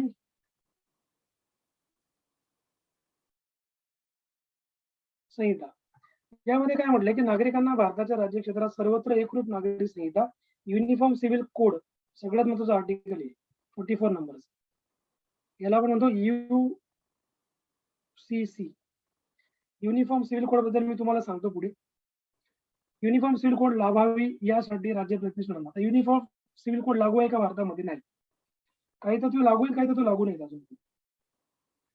युनिफॉर्म सिव्हिल कोडचा अर्थ काय होतो?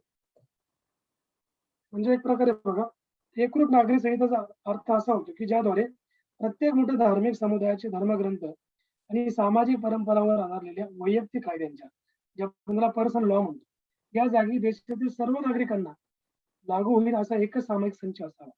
म्हणजे सगळ्या धर्मांचे कायदे कॅन्सल करून त्यांना एकच कायदा लागू करणं, याला म्हणतात समान नागरी कायदा.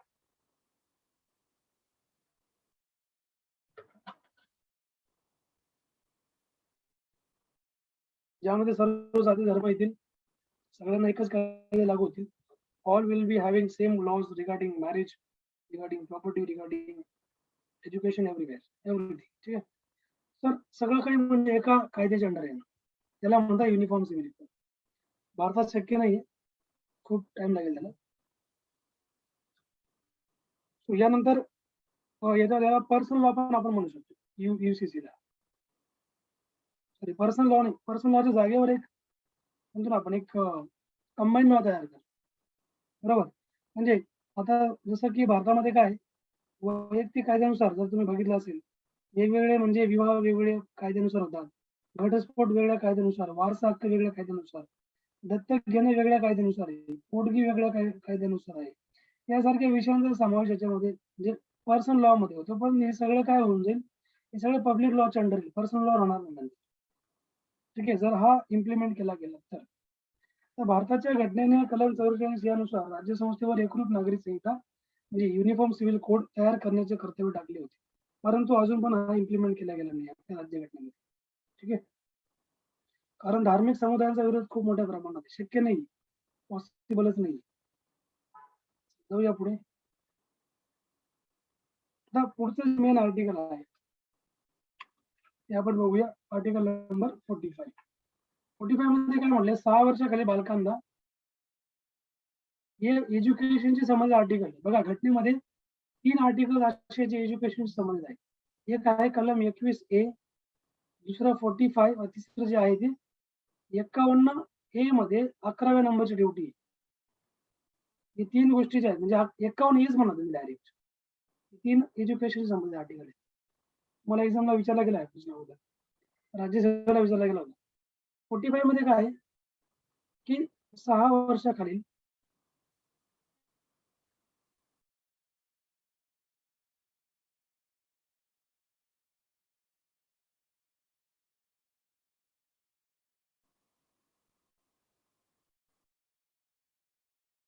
बालकांच्या संगोपन व शिक्षणाची तरतूद.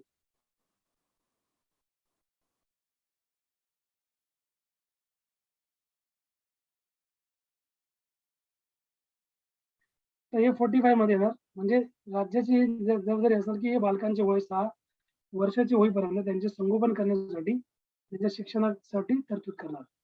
हे 45 मध्ये काय 6 वर्ष खालील म्हटले त्यांनी, आणि कलम 21 ए मध्ये काय म्हटलेले आहे,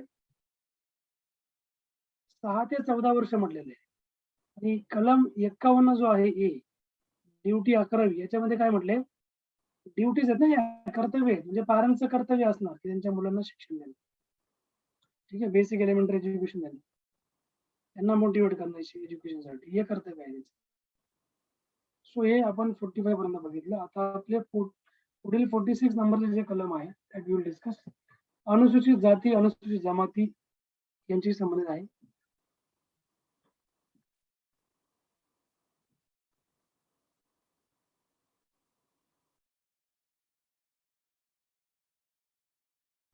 जाती अनुसूचित जमाती आणि इतर दुर्बल घटक, इतर दुर्बल घटक यांचे शैक्षणिक व आर्थिक हितसंवर्धन.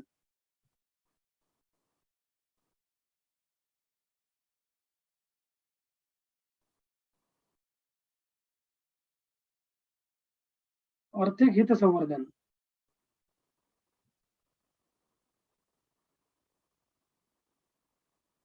सो राज्य जनतेतील दुर्बल घटक आणि विशेषतः अनुसूचित जाती अनुसूचित जमाती यांचे शैक्षणिक व आर्थिक हितसंवर्धन विशेष काळजीपूर्वक करील आणि सामाजिक न्याय किंवा अन्याय म्हणतो व सर्व प्रकारचे शोषण यापासून त्यांचे रक्षण करणार.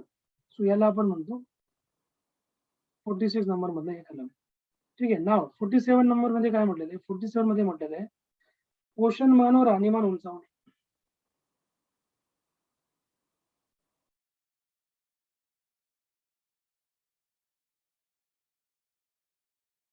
हे कसं करू शकतो राज्य संस्था, वेगवेगळ्या स्कीम ज्या इम्प्लिमेंट केल्या बघा, मुलांसाठी मिड डे मील स्कीम आहे, बरोबर, त्यांचं पोषण, त्यानंतर मग वेगवेगळ्या स्कीम गव्हर्नमेंट इम्प्लिमेंट केल्या यासाठी, आणि सार्वजनिक आरोग्य सुधारणे हे राज्यांचे कर्तव्य.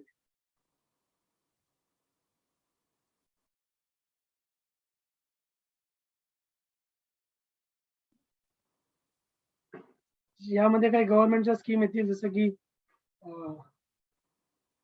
पंतप्रधान जी आरोग्य स्कीम आहे याच्यामध्ये येणार, हे राज्याचे कर्तव्य. राज्य म्हणजे स्टेट नाही म्हणते मी, राज्य म्हणजे राज्य संस्था मध्ये कोणी असणार जे पब्लिक बॉडी आहे. यामध्ये म्हटलं की जनतेचे पोषणमान, जे आपल्या जनतेचे पोषणमान व राहणीमान उंचावणे आणि सार्वजनिक आरोग्य सुधारणे या गोष्टी राज्य आपल्या प्राथमिक कर्तव्यांपैकी असल्याचे मानणार. विशेषतः मादक पेय व आरोग्य जे आहे, ही अपायकारक अशी अंमली द्रव्य यांचे औषधीय प्रयोजनाखेरीज सेवन करण्यावर बंदी आणण्यासाठी राज्य प्रयत्नशील राहणार. तर हे 47 मध्ये म्हटलं गेलेलं आहे, 46 आणि 47. सो इथपर्यंत आपण बघितलं. आणि आता 48 नंबरचं जे आहे दॅट वी विल डिस्कस, हे संबंध आहे कृषी व पशुसंवर्धनाशी.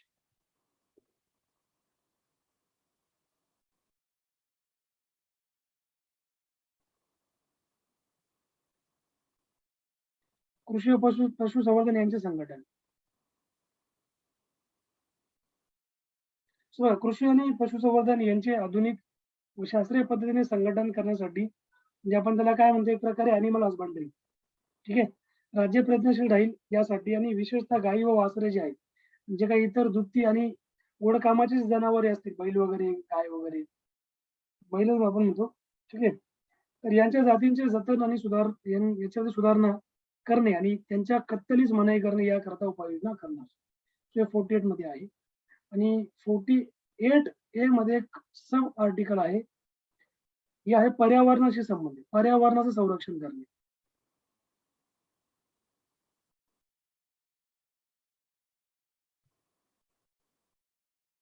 संरक्षण करणे व संवर्धन.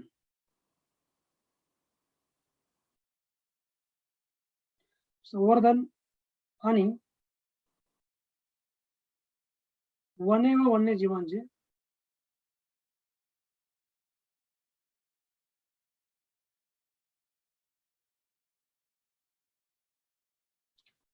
वने आणि जे वन्यजीव आहेत वन्यजीवांचे रक्षण करण्यासाठी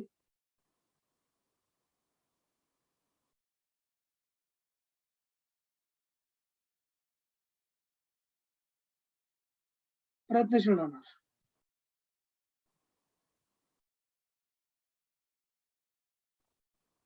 So या प्रकारे याच्यात म्हटलेलं आहे की राज्य म्हणजे राज्य संस्था देशाच्या पर्यावरणाचे संरक्षण व संवर्धन करण्यासाठी आणि वन्यजीवांचे रक्षण करण्यासाठी प्रयत्नशील राहणार आहे.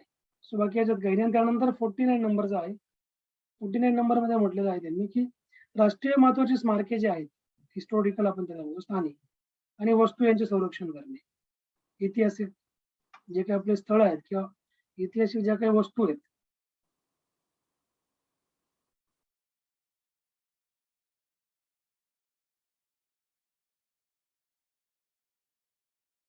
महत्वाची स्मारके व स्थाने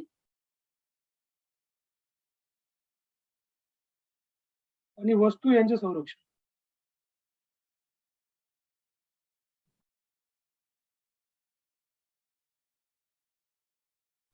सो संसदीय कायद्याद्वारे किंवा त्याखाली राष्ट्रीय महत्वाचे म्हणून घोषित झालेले कलात्मक किंवा ऐतिहासिक दृष्ट्या महत्वाचे जे प्रत्येक स्मारक आहे किंवा स्थान किंवा वस्तू यांचे यथास्थिती लूट, विद्रूपण, नाश, स्थानांतरण म्हणा किंवा विल्हेवाट म्हणा किंवा निर्यात यापासून संरक्षण करणे ही राज्याची जबाबदारी असणार आहे.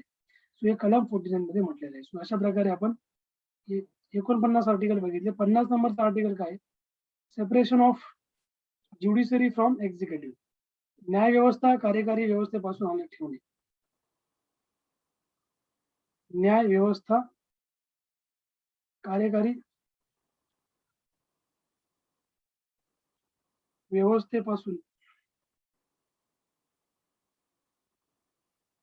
अलग ठेवणे.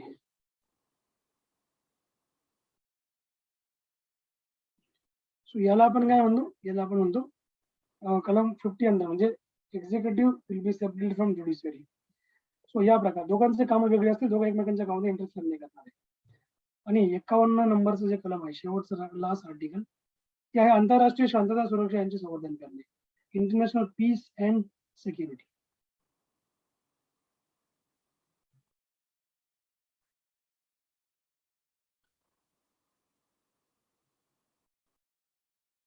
सुरक्षा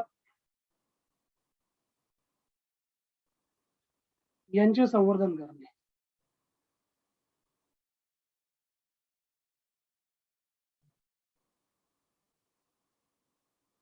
सो या प्रकारे आपण इथे बघितलं की हे राज्याचे काय कर्तव्य असतं. सो आंतरराष्ट्रीय शांतता बघा याच्यामध्ये आपण बघितलं यामध्ये 4 प्रकारचे प्रिन्सिपल येतात. यामध्ये पहिलं जे प्रिन्सिपल आहे ते आंतरराष्ट्रीय शांतता व सुरक्षा यांचे संवर्धन करण्यासाठी राज्य संस्था तत्पर असणार आहे. त्यानंतर दुसरं आहे राष्ट्रांमध्ये न्यायसंगत सन्मानपूर्वक संबंध राखण्यासाठी राज्य संस्था तत्पर असेल. संघटित जन समाजाच्या आपापसातील व्यवहारांमध्ये आंतरराष्ट्रीय कायदा जे काही तह आहे त्या तहांची बंधने या प्रति आदर भावना जोपासण्यासाठी. आणि जे याच्यामध्ये अजून एक चौथं प्रिन्सिपल आहे ते म्हणजे आंतरराष्ट्रीय तंटी लवादाद्वारे सोडविण्यास प्रोत्साहन देण्यासाठी प्रयत्नशील आहे. अशा प्रकारे आपण कलम 36 to 51 आपण आर्टिकल्स बघितले. आता यामध्ये काही तुम्हाला जसं मी सांगितलं 3 जे आपले जे प्रिन्सिपल आपले होते याच्यामध्ये 3 प्रिन्सिपल कोणते कोणते? सोशलिस्ट, गांधीयन प्रिन्सिपल आणि लिबरल इंटेलेक्च्युअल. तुम्हाला फक्त मी आर्टिकल्स डिवाइड करून देतो कोणते आर्टिकल कशामध्ये आहेत. बाकी तुम्हाला मी सगळे लिहून दिलेले. सोशलिस्ट प्रिन्सिपल आहेत. समाजवादी तत्वे यामध्ये कोणते कोणते कलम आहेत? यामध्ये 38 नंबरचा कलम आहे. 39(1) आहे. हे नोट डाऊन करत चला. 39(b) आहे.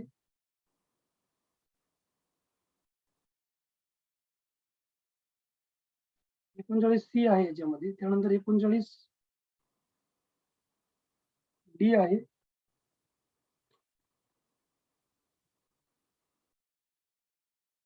39(e) आहे आणि 39(f). ओके. त्यानंतर 39(a) पण आहे जसं मी तुम्हाला ऑर्डर दिलेलं आहे. 41 कलम आहे याच्यामध्ये. 42, 43 देन 43(1) 43 बी आहे आणि 47.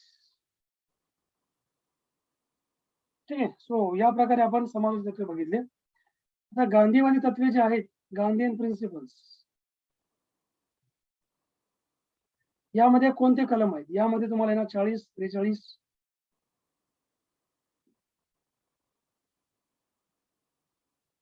त्यानंतर 46, काही इकडं पण येणार, काही इकडं पण येणार, लक्षात येत दोघं साईडला. जसं 43 इकडं पण आहे आणि इकडं पण आहे. त्यानंतर 46, 47 आहे आणि 48. शेवटचं आहे ते म्हणजे लिबरल इंटेलेक्च्युअल, उदारमतवादी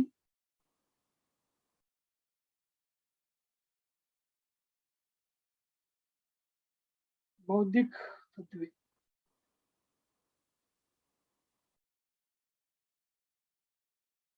यामध्ये तुम्हाला आहे 44 नंबरचा आर्टिकल आपण बघितलं, सिव्हिल युनिफॉर्म सिव्हिल कोडचा.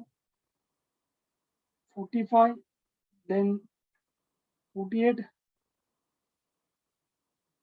त्यानंतर 48A, 49,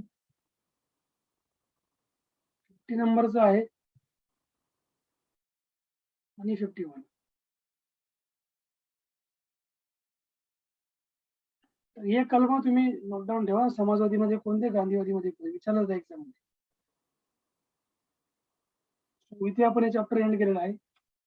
directive principle of state policies. Doubt question असतील विचारा. आणि आपण नेक्स्ट उद्याच्या क्लासमध्ये कटक मंडळी, पुढच्या परवाचा क्लास, अजून 2-3 चॅप्टर आपले बाकी असतील तर आपण कव्हर अप करूया. आणि पॉलिटी आपण इथे एंड करणार आहोत, पॉलिटी सब्जेक्ट. सो आपण इकॉनॉमी स्टार्ट करू मराठीमधून. ठीक आहे. जे इम्पॉर्टंट चॅप्टर आपण सगळे कव्हर अप केलेले आहेत मराठीमधले. इंग्लिश वाल्यांचं चालू आहे अजून, त्याचं स्टार्टिंग आहे फक्त इंग्लिश मीडियम वाल्यांचं. डाऊट क्वेश्चन असेल तर नक्की विचारा. Yes, Shruti, ask me. No doubt. Okay. So बाकी विश्वनाथ सर, पूनम. सर हे सहकारी सोसायट्या आहेत ना, जसं सहकारी सोसायट्या प्रोत्साहन करतात 43B मध्ये. हा 43B मध्ये ना. हा सर, गव्हर्नमेंटचे जे ऑफिसेस असतात त्यांची संख्या. हा म्हणजे त्यांच्या जे प्रकारे हे असतात पब्लिक ऑथॉरिटी मध्ये. अच्छा अच्छा अच्छा. हा, सहकारी ज्या सोसायटी आहेत ना, सहकारी म्हणजे काय, ज्या गव्हर्नमेंटच्या अंडर नाही पण एक गव्हर्नमेंटचा कंट्रोल त्यांच्यावर असतो. कोऑपरेटिव्ह असतात ना ते. Okay okay sir. Cooperative organisation. Sir हा सर जेव्हा आपण इंटरव्ह्यूला जातो तेव्हा ते हॉबीज बद्दल विचारतात. जर आपली अशी कुठली स्पेसिफिक हॉबी नसेल तर आपण मग त्याच्यात काय सांगायचं त्यांना? सांगून द्यायचं माझी अशी कोणतीच हॉबी नाही. आता पुढचा प्रश्न विचारा. हॉबी नसल्यावर मग काही सांगायचंच नाही ना, सांगून टाकायचं I don't have any hobby. मला कुठला छंद नाही होला. विचारणारच नाही. छंद नाही म्हटल्यावर संपलं. आणि माणसाला कसं काही ना काही छंद असतोच, त्यामुळे ते विचारतात. त्याच्यात म्हणजे जेव्हा आपण फॉर्म भरतो तेव्हा त्याच्यात क्वेश्चन असतो ना तो. ऑफिस मध्ये हा असतो ना फॉर्म भरला का यावेळेस? कुठला काय? युपीएससीचा म्हणताय की राज्यसेवेचा म्हणताय? नाही, मी नाही भरला यावेळेस. माझं आत्ताची ग्रॅज्युएशन आता यावेळेस पूर्ण झालं. Okay okay. म्हणजे आता फायनल इयरला आहे का? नाही, झालं आता फायनल इयरची एक्झाम आता झाली. इंटरव्ह्यू कुठला, युपीएससीचा विचारताय की याचा MPSC. युपीएससीचा इंटरव्ह्यू तुम्हाला राज्यसेवेलाच होतो इंटरव्ह्यू, बाकी इकडे नाही ना, कंबाईनला वगैरे नाही. कंबाईनला काय? फक्त PSI ला, कंबाईन मध्ये फक्त PSI ला थोडंसं नॉर्मल इंटरव्ह्यू. तुम्हाला राज्यसेवेलाच इंटरव्ह्यू आहे MPSC मध्ये? हा सर, राज्यसेवाच द्यायची. हो, राज्यसेवेला इंटरव्ह्यू आहे 100 मार्क्स. कधीपासून क्लासेस करतायत? ते फर्स्ट टाइम जॉईन केला? काय सर? फर्स्ट टाइम जॉईन केला का? क्लासेस हम्म. मी जेव्हा कॉलेजमध्ये होती ना तेव्हा ते फाउंडेशन बॅच केलेलं मी तिथे. कुठे गेलो होता? सोम्यामध्ये कॉलेज थ्रूच होतं. एक क्लासेस म्हणून होतं. फाउंडेशन बॅच थोडंसं ते लोकांनी शिकवलेलं. मग मी आता फोकस जॉइन केलं. ओके. चालेल. अजून काही क्वेश्चन डाऊट असतील स्वाती मॅडम? सर नाही तुम्ही सर, एक मॅडम. राहणीमान उंचावणे म्हणून ते एक सांगितलं होतं समित्यांबद्दल. हा हा हा राणीमान ते उंचावणे. समित्यांचं हा तिथे सर समित्यांचं काही आपल्याला पुस्तक वाचावं लागेल का? नाही हो, संविधानचं काही पुस्तक नाही वाचायचं. कोणत्या संविधान म्हणतात? जे आपल्या राज्य सरकारच्या आणि आपल्या भारताच्या जे म्हणजे स्कीम्स प्रधानमंत्रीच्या स्कीम्स ज्या म्हणतात ना, स्कीम समित्या नाही, scheme scheme. Scheme scheme sorry हो हो. स्कीम बोल मग वाचावं लागतील ना, स्कीम्स तुम्हाला वाचणं गरजेचं आहे. गव्हर्नमेंटच्या स्कीम वाचणं मग झालं. त्याचं पुस्तक गव्हर्नमेंट कसे आहे, गव्हर्नमेंट वेगवेगळ्या स्कीम इम्प्लिमेंट करतात. कितीतरी डिपार्टमेंट्स आहेत केंद्राच्या, राज्याच्या, सगळ्या स्कीम वाचावं लागतील तुम्हाला. म्हणजे इम्पॉर्टंट आहेत त्या ऍग्रिकल्चर संबंधित वाचायच्या आणि इकॉनॉमिक स्कीम वाचून घ्यायच्या ऍग्रिकल्चरच्या, एज्युकेशन संबंधित आणि आरोग्य संबंधित काय स्कीम आहेत, या महत्वाच्या स्कीम आहेत प्लेस. पण काय आता याचं काय पुस्तक आहे आयोग का, सर? आयोग काही विचारतात. नाही नाही, तुम्ही जे करंट अफेअर्स एडिशन येते ना 3 महिन्याची, त्याच्यामध्ये तुम्हाला येतात ना स्कीमचा स्पेशल चॅप्टर असतो. सरकारी योजना त्यांनी म्हणून दिलेल्या असतात. सरकारी योजना दिलेल्या असतात करंट अफेअर्सच्या पुस्तकामध्ये. तेवढं वाचून घ्यायचं. सर कंबाईन साठी लोकसत्ता वाचलं तर चालेल का फक्त? कंबाईन साठी लोकसत्ता मोर दॅन सफिशियंट आहे. फक्त जे करंट साठी फक्त लोकसत्तावर डिपेंड नका राहू. जे बाकी तुम्ही मॅगझिन पण वाचायचे, मंथली मॅगझिन्स. हा परिक्रमा वाचलं तर चालेल का? हा परिक्रमा वाचा. नंतर रिव्हिजन करायची ना, मध्ये 3 महिन्याचं एक मॅगझिन होतं, 3 महिन्यानंतर ते वाचायचं. कारण काय त्याला करंट वर जरा फोकस ठेवायचा. 20 प्रश्न असतातच करंट, 18-20 प्रश्न. कंबाईनला 20 येतं का सर करंट वर? 15-20च्या दरम्यान पकडून चालायचं, पण शक्यतो ते 15च्या प्लस टाकतात. 15च्या खाली टाकत देत नाही प्रश्न. सायन्सला जरा जास्त विचारतात. सायन्सला असतात 15-20च्या दरम्यान, 18-20. एक्झाम होणार आहे सप्टेंबर 15 जून नंतर, ते सांगतील आता मागच्या वर्षीची एक्झाम होणार आहे. त्यानंतर पुढच्या वर्षाच्या वॅकन्सी येणार आहे, त्यामुळे तयारी चांगली ठेवा. आणि 2-2.5 लाख वॅकन्सी यांच्याकडे पडलेले आहे. पेपर वाचला का तुम्ही काल परवा? नाही वाचलं सर. लोकसत्तेला आले 2.5 लाख वॅकन्सीज आहेत, 2.5 लाख.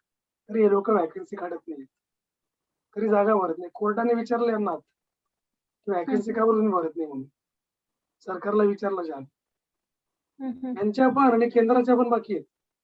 केंद्राच्या ज्या क्लासच्या एक्झाम असतात, क्लास 1च्या, क्लास 2च्या त्या एक्झाम्स, त्यांच्या सुद्धा जागा भरायच्या. 2.5 लाख वॅकन्सी विचार करा. म्हणजे 2022ची वॅकन्सी लई मोठी येणार आहे. जर वॅकन्सी त्यांनी काढली, चांगलीच मोठी वॅकन्सी काढतील ते. त्यामुळे तयारी चांगली ठेवा. सो वाचन वगैरे सगळे स्टॅटिक बुक जेवढे आहेत ना, वाचून काढा 2-2, 3-3 वेळा. एवढ्याच वर्ष चान्स आहे. पुढच्या वर्षी तुम्हाला डायरेक्ट एक्झामला जाते व्हायचं. आता जुलै लागून गेला, सॉरी जून लागलेला आहे. त्याच्यामुळे आता तुम्हाला तर एनसीईआरटीचे बुक वाचावे लागतील, म्हणजे वाचावे लागणार का? एनसीईआरटी कशासाठी तयारी करताय? कोणत्या एक्झामसाठी? तुम्ही युपीएससी करता का? हो. मग ते एनसीईआरटी तुमचं म्हणजे स्टार्टिंग तिथूनच आहे तुमची एनसीईआरटी. म्हणजे 6th स्टँडर्ड पासून ते 12th पर्यंतचे ना सगळे सर एनसीईआरटीचे बुक्स? हा 6th स्टँडर्ड पासून पुढे वाचा. जॉग्राफी चांगल्या प्रकारे वाचायचं एनसीईआरटी मध्ये. जॉग्राफी खूप छान दिली त्यांनी. त्यानंतर हिस्ट्री पण बऱ्या म्हणजे चांगलं दिलेलं आहे. हिस्ट्री, जॉग्राफी आणि सायन्स 3 गोष्टी खूप भारी दिलेल्या आहेत. पॉलिटिकल सायन्स साठी पण ना? हा पॉलिटिक्स साठी आहे ना, 11वीचं पुस्तक इम्पॉर्टंट आहे. 12वीचं पण मेन आहे. मेन साठी ते 12वीचं पुस्तक बोलत, म्हणजे जे मुलं आहेत ते 12वीचं एनसीईआरटी पॉलिटिक्स. ते कॉन्टेम्पररी इंटरनॅशनल इश्यू असं काही नाव आहे पुस्तकाचं. Contemporary politics. हा सर मी बघत होती, बट खूप वेगवेगळे बुक्स आहेत. तर कळत नाही नक्की कोणतं घ्यायचं. कशाचं? म्हणजे खूप वेगवेगळे बुक्स आहेत. पॉलिटीसाठी पण खूप बुक्स आहेत एनसीईआरटीचे. हा एनसीईआरटीचे वेगळे. त्यांना नाही तसं विचारायचं क्लास 11 क्लास काही जुने पण आहे, जुने सिलेबस मधले. त्याच्यामुळे. आणि अच्छा. आणि जे इतिहास आपले रेग्युलर आहेत ते नॉर्मल बुक. नॉर्मल त्यांना सांगायचं देतात ना बरोबर काढून. एनसीईआरटी अकॅडमी बुक्स द्या म्हणा त्यांना. मग आता ते आपल्याला माहिती पाहिजे, कारण त्यांना विचारून घ्यायचं याच्यामध्ये किती पार्ट्स आहे, किती पार्ट्स आहे, ते बरोबर सांगतात. कारण 6वी 7वी 8वी मध्ये काही पार्ट नाही, पण 8वी पासून पुढे 2-2 पार्ट्स आहेत पुस्तकांचे एका विषयाचे. ओके. आणि सर करंट अफेअर्स साठी अशी म्हणजे वेगळ्या कोणत्या बुक्स आहेत का? युपीएससी मध्ये की मॅगझिन्स फक्त मॅगझिन्स ते पण कोणत्या म्हणजे युपीएससी साठी हजारो पाहिजे? बुक्स आहेत. युपीएससी ला हजारो बुक्स आहेत करंट अफेअर साठी. नाही सर, मला एमपीएससी साठी मॅगझिन्स किती जुने असलं पाहिजे तरी पण? एमपीएससी साठी हो. एमपीएससी ला एक 1.25 वर्षाचं वाचायचं पूर्ण मागचं करंट. 1 वर्षच. 1 वर्ष जुनं आणि डेली 1 वर्ष. न्यूजपेपर्स ना? हा, न्यूजपेपर थ्रू वाचा, डेली न्यूजपेपर. हा. आणि आता मॅगझिन वाचायचं. न्यूजपेपर जरा चांगलं आहे न्यूजपेपर वाचणं, कारण अपडेट तुम्हाला तिथून मिळते. आणि बाकी रिव्हिजन साठी मॅगझिन घेऊन टाकायचं 1 महिन्याला. रिव्हिजन म्हणजे त्याच्यात थ्रू होऊन जाते. म्हणजे जेव्हा एक्झामच्या वेळेला नाही किती जुनं लागणार? महिन्याच्या एंडमध्ये. ओके, महिन्याच्या 1 एंडमध्ये महिना. एक मॅगझिन आहे घेऊन टाकायचं. आता समजा तुम्ही जानेवारीचा लोकसत्ता वाचला, जानेवारीचे पूर्ण 30 दिवसाचे 30 लोकसत्ता वाचली तुम्ही, आणि मग एक मॅगझिन घेऊन टाकायचं. आता 30 लोकसत्तांचं कंटेंट एका मॅगझिन मध्ये शक्य नाहीये, कारण मॅगझिन मध्ये शॉर्टकट असतं, त्यामुळे पेपर वाचणं गरजेचं आहे. हा. मॅगझिन फक्त ओके. रिव्हिजन साठी. मॅगझिन ठीक इज आहे सर. Only for revision. ठीक आहे. अजून सर आता मुंबईचा बोला. सर आता आपला हा विषय संपला, म्हणजे हा जो इंडियन पॉलिटी हो, तुम्ही बोलताय आपण तसं. मेन सगळं संपवलं त्याच्यातलं. हा, पण आता हा संपल्यानंतर आम्ही ह्याचं वाचन परत एकदा स्टार्ट करून नोट्स कधी काढायचे सर? बघा, नोट्स काढायला तर पूर्ण पुस्तकाच्या नोट्स न काढणार, कारण ते हो. कंटेंटच आहे. Everything is important. ओके तर आय सर. वुड सजेस्ट की नोट्स पॉलिटीच्या तर नका काढू. जिओग्राफीच्या ठीक आहे, पॉलिटीचं पुस्तकच एवढा वेळा वाचा की नोट्स काढायची गरजच नाही पडली पाहिजे. Okay sir. काय नोट्स काढणार तुम्ही? कारण अर्ध्याच्या वरती पुस्तक तुमच्या नोट्स निघतील त्याच्यात. बरोबर सर. अर्ध्याच्या वरती इतकं इम्पॉर्टंट आहे सगळं. त्याच्यामुळे सगळा वेळ जाईल तुमचा त्याच्यामध्ये. आम्ही त्याची एक काही समरी विमरी भेटली ना, समरी वाचून काढायची वाटल्यास. Okay okay sir. आणि पुस्तक जर तुम्ही 2-3 वेळा वाचलं ना पॉलिटिक्स, तुमच्या डोक्यात बसून जातं डायरेक्ट. म्हणजे तुम्हाला असं काही विचारलं लगेच तुम्हाला आठवेल. फंडामेंटल राईट्स जर तुम्ही 4-5 वेळा वाचले असतील, तुम्हाला कसंही विचारलं तर तुम्ही सांगू शकता ना याच्यामध्ये काय दिलं, कोणत्या आर्टिकल मध्ये काय प्रोव्हिजन. फक्त नोट्स कसल्या काढा माहितीये का? जे आर्टिकल्स आणि अमेंडमेंट आहेत ना, त्यांचे ओके. नोट्स काढा फक्त. अमेंडमेंट आणि आर्टिकल्स ते लक्षात ठेवण्यासाठी ते. बाकी नका मग, कारण आर्टिकल्स थ्रू सगळं पॉलिटी आहे ना. Okay okay sir. आर्टिकल्स आणि अमेंडमेंट्स इम्पॉर्टंट आर्टिकल्स घ्या, त्याच्यामधल्या प्रोव्हिजन विचारतात ते एक्झाम मध्ये. आता आर्टिकल मध्ये कुठून काढणार तुम्ही? आर्टिकल 5 पासून सिटिझनशिप आहे 5 मध्ये. 5 मध्ये एवढं इम्पॉर्टंट आर्टिकल्स नाही, पण तरी 5 to 11 लक्षात ठेवायचं. फंडामेंटल राईट्स पासून पुढचे आर्टिकल इम्पॉर्टंट तुम्हाला जर विचारलं गेलं की डिफिनेशन ऑफ मनी बिल कशामध्ये दिलेली, कोणत्या आर्टिकल मध्ये धन विधेयकाची व्याख्या दिलेली आहे, तुम्हाला आर्टिकल माहिती पाहिजे. आर्टिकल 110.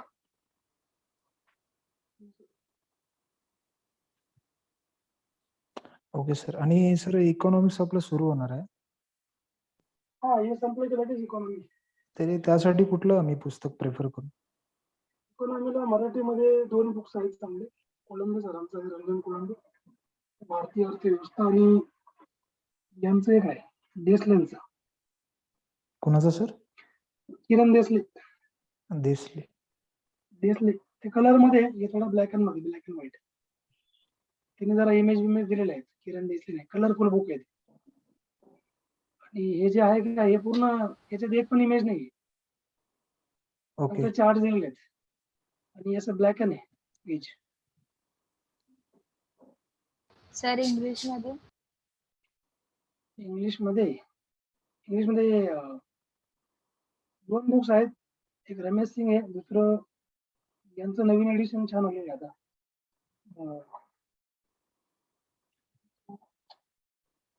दत्त सुंदरम. कोण सर? दत्त आणि सुंदरम प्री आणि मेन साठी दोघांसाठी युजफुल आहे ते पुस्तक. सुंदरम. दत्त आणि सुंदरम. ओके. दत्त सुंदरमचा बुक खूप छान आहे. एकमेव पुस्तक आहे जे प्री आणि मेन दोघं कव्हर करते. रमेश Sir? सिंग मध्ये UPSCचं आन्सर रायटिंग करायचं असेल तर सर कोणत्या लँग्वेज मध्ये केलं पाहिजे? मी मराठीमध्ये पण म्हणजे माझं सेम आहे, मराठी इंग्लिश सेम आहे. निबंधासाठी मला असं वाटतं की मराठीमध्ये आन्सर रायटिंग केले पाहिजे. नाही तसं नाहीये. तुम्हाला आन्सर रायटिंग जे आहे ना ती तुम्हाला पूर्ण थ्रूआउट मेन्स मध्ये एकच सिलेक्ट करावं लागते सगळ्या पेपर्स मध्ये.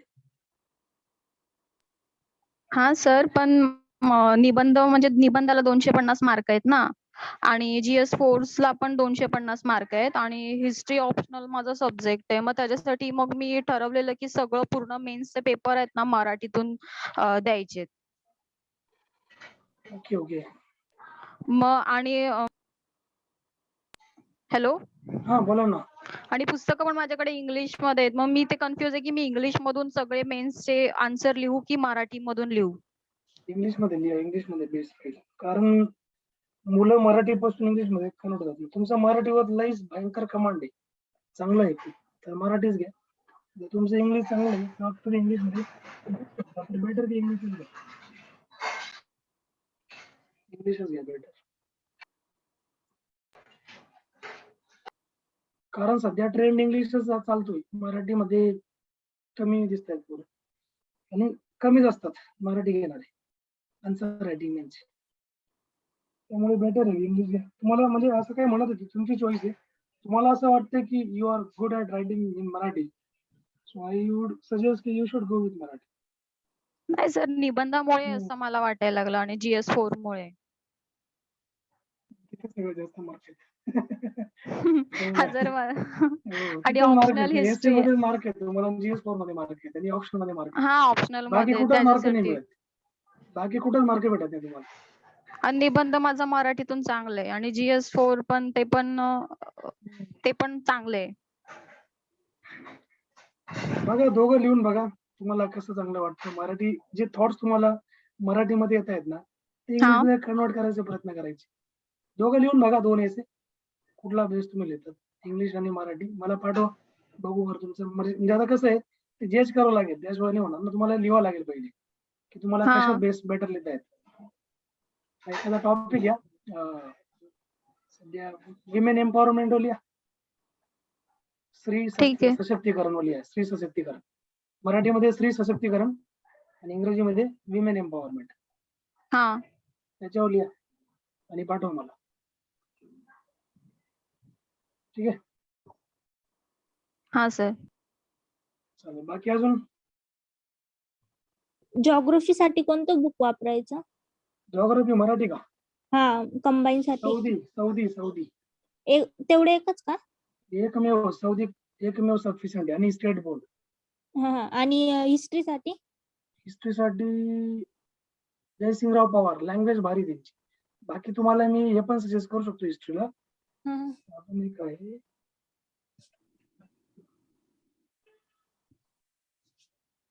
नाव आहे मला नाव आठवत नाही, पण लँग्वेज फार डिफिकल्ट आहे. म्हणजे पुस्तक छान आहे but language is too difficult to understand. त्याच्यामुळे मग बेटर आहे की go with Jaisingrao Pawar for modern history of India. आणि प्रिलिम आणि मेन साठी दोघांसाठी पण चालेल का सर? दोघांसाठी येते प्री मेन्स. जे रेफरन्स बुक्स असतात ना ते दोघांसाठी असतात, प्री आणि मेन्स साठी. त्याच्यामुळे ते आपण फक्त प्रिलियम साठी नाही कन्सिडर करणार रेफरन्स बुक्स. हे छोटे जे आपण शालेय पुस्तक वाचतो ना आपण प्रिलियम साठी वाचतो. आता एनसीआरटी कसं आहे UPSC मध्ये माहितीये का? एनसीआरटीचा असं आहे की ते प्रिलियम साठी पण आहेत, मेन साठी पण आहेत एनसीआरटी इंग्लिश मध्ये. त्यामुळे म्हणजे आपण जे बघा, मेन्स काही वेगळं नाहीये. मेन्सला तुम्हाला आता बघा, तुम्ही कसली तयारी करतायत? कंबाईन ना? हो, कंबाईनची. मग तुम्हाला मेन्सला थोडा कुठं हिस्ट्री? मेन्सला हिस्ट्री नाही तुम्हाला. प्रिलियम्स मध्ये आहे सगळं तुम्हाला. मेन्सला हिस्ट्री नाही ना, तुम्ही सिलेबस नाही बघितला. हो बघितलंय सर. हे 200 मार्काचा पेपर आहे फक्त. हा 200 मार्काचं. आणि तुम्ही जर PSI साठी जाताय, तुम्हाला आता हिस्ट्री काय, तुम्हाला इकॉनॉमिक्स पण नाही, इकॉनॉमिक्स पण नाही. तुम्हाला फक्त लॉचा पेपर आहे डायरेक्ट 100 मार्काचा. हो आणि लॉच आहे. 100 मार्काचं तुम्हाला हे मराठी आणि इंग्रजी ग्रामर आहे. हा. संपला. हा. येणं झाला पेपर तुमचा. आणि हम्म. STI ला जाणं तुम्हाला इकॉनॉमिक्स हा STI ला इकॉनॉमिक्स. इकॉनॉमिक्स आहे. म्हणजे त्यांनी पोस्ट वाईज जरा मेन्स मध्ये वेगळं केलेलं आहे. तुम्ही काय साठी करताय PSI की PSI आणि STI साठी STI दोघांचं. साठी ना? हो हा, मग काय मोस्टली म्हणजे STI साठी चालू सर. जयश्रीरंग पवार वाचा, बेस्ट आहे. हा. आणि महाराष्ट्राच्या हिस्ट्रीसाठी अजून एक आहे, मला त्याचं नाव नाही आठवत, तुम्हाला मी पुढच्या क्लासचं नाव सांगतो. महाराष्ट्राच्या हिस्ट्रीला हा, गोवर सरांचं वाटतं. गोवर. ग्रोवर नाही, तो मॉडर्न हिस्ट्री ऑफ इंडिया आहे. तो त्यांचं नाव मला आठवत नव्हतं. ते त्यांची लँग्वेज फार डिफिकल्ट आहे. ते नका वाचू. ते वाचून तुम्ही बाजूला ठेवून देणार पहिले 2-3 चॅप्टर वाचल्यावर, 2-3 पानं वाचल्यावर. त्याच्यामुळे हाच वाचा. जयसिंगराव पवारची भाषा खूप इझी आहे. ओके. चालेल, ठीक आहे. Thank you sir. ओके, चला. परवाचा आपला क्लास असेल, त्याच्यामध्ये आपण घटक मंडळ डिस्कस करून घेऊ आणि बाकी जे काही 2-3 एक इम्पॉर्टंट चॅप्टर तुमचे बाकी असेल ते मी कव्हर अप करून घेतो. सो पॉलिटी एंड करू आणि इकॉनॉमी स्टार्ट करू. ठीक आहे, चलो. So bye. Thank you sir. Thank you Thank you, sir. sir. Welcome all.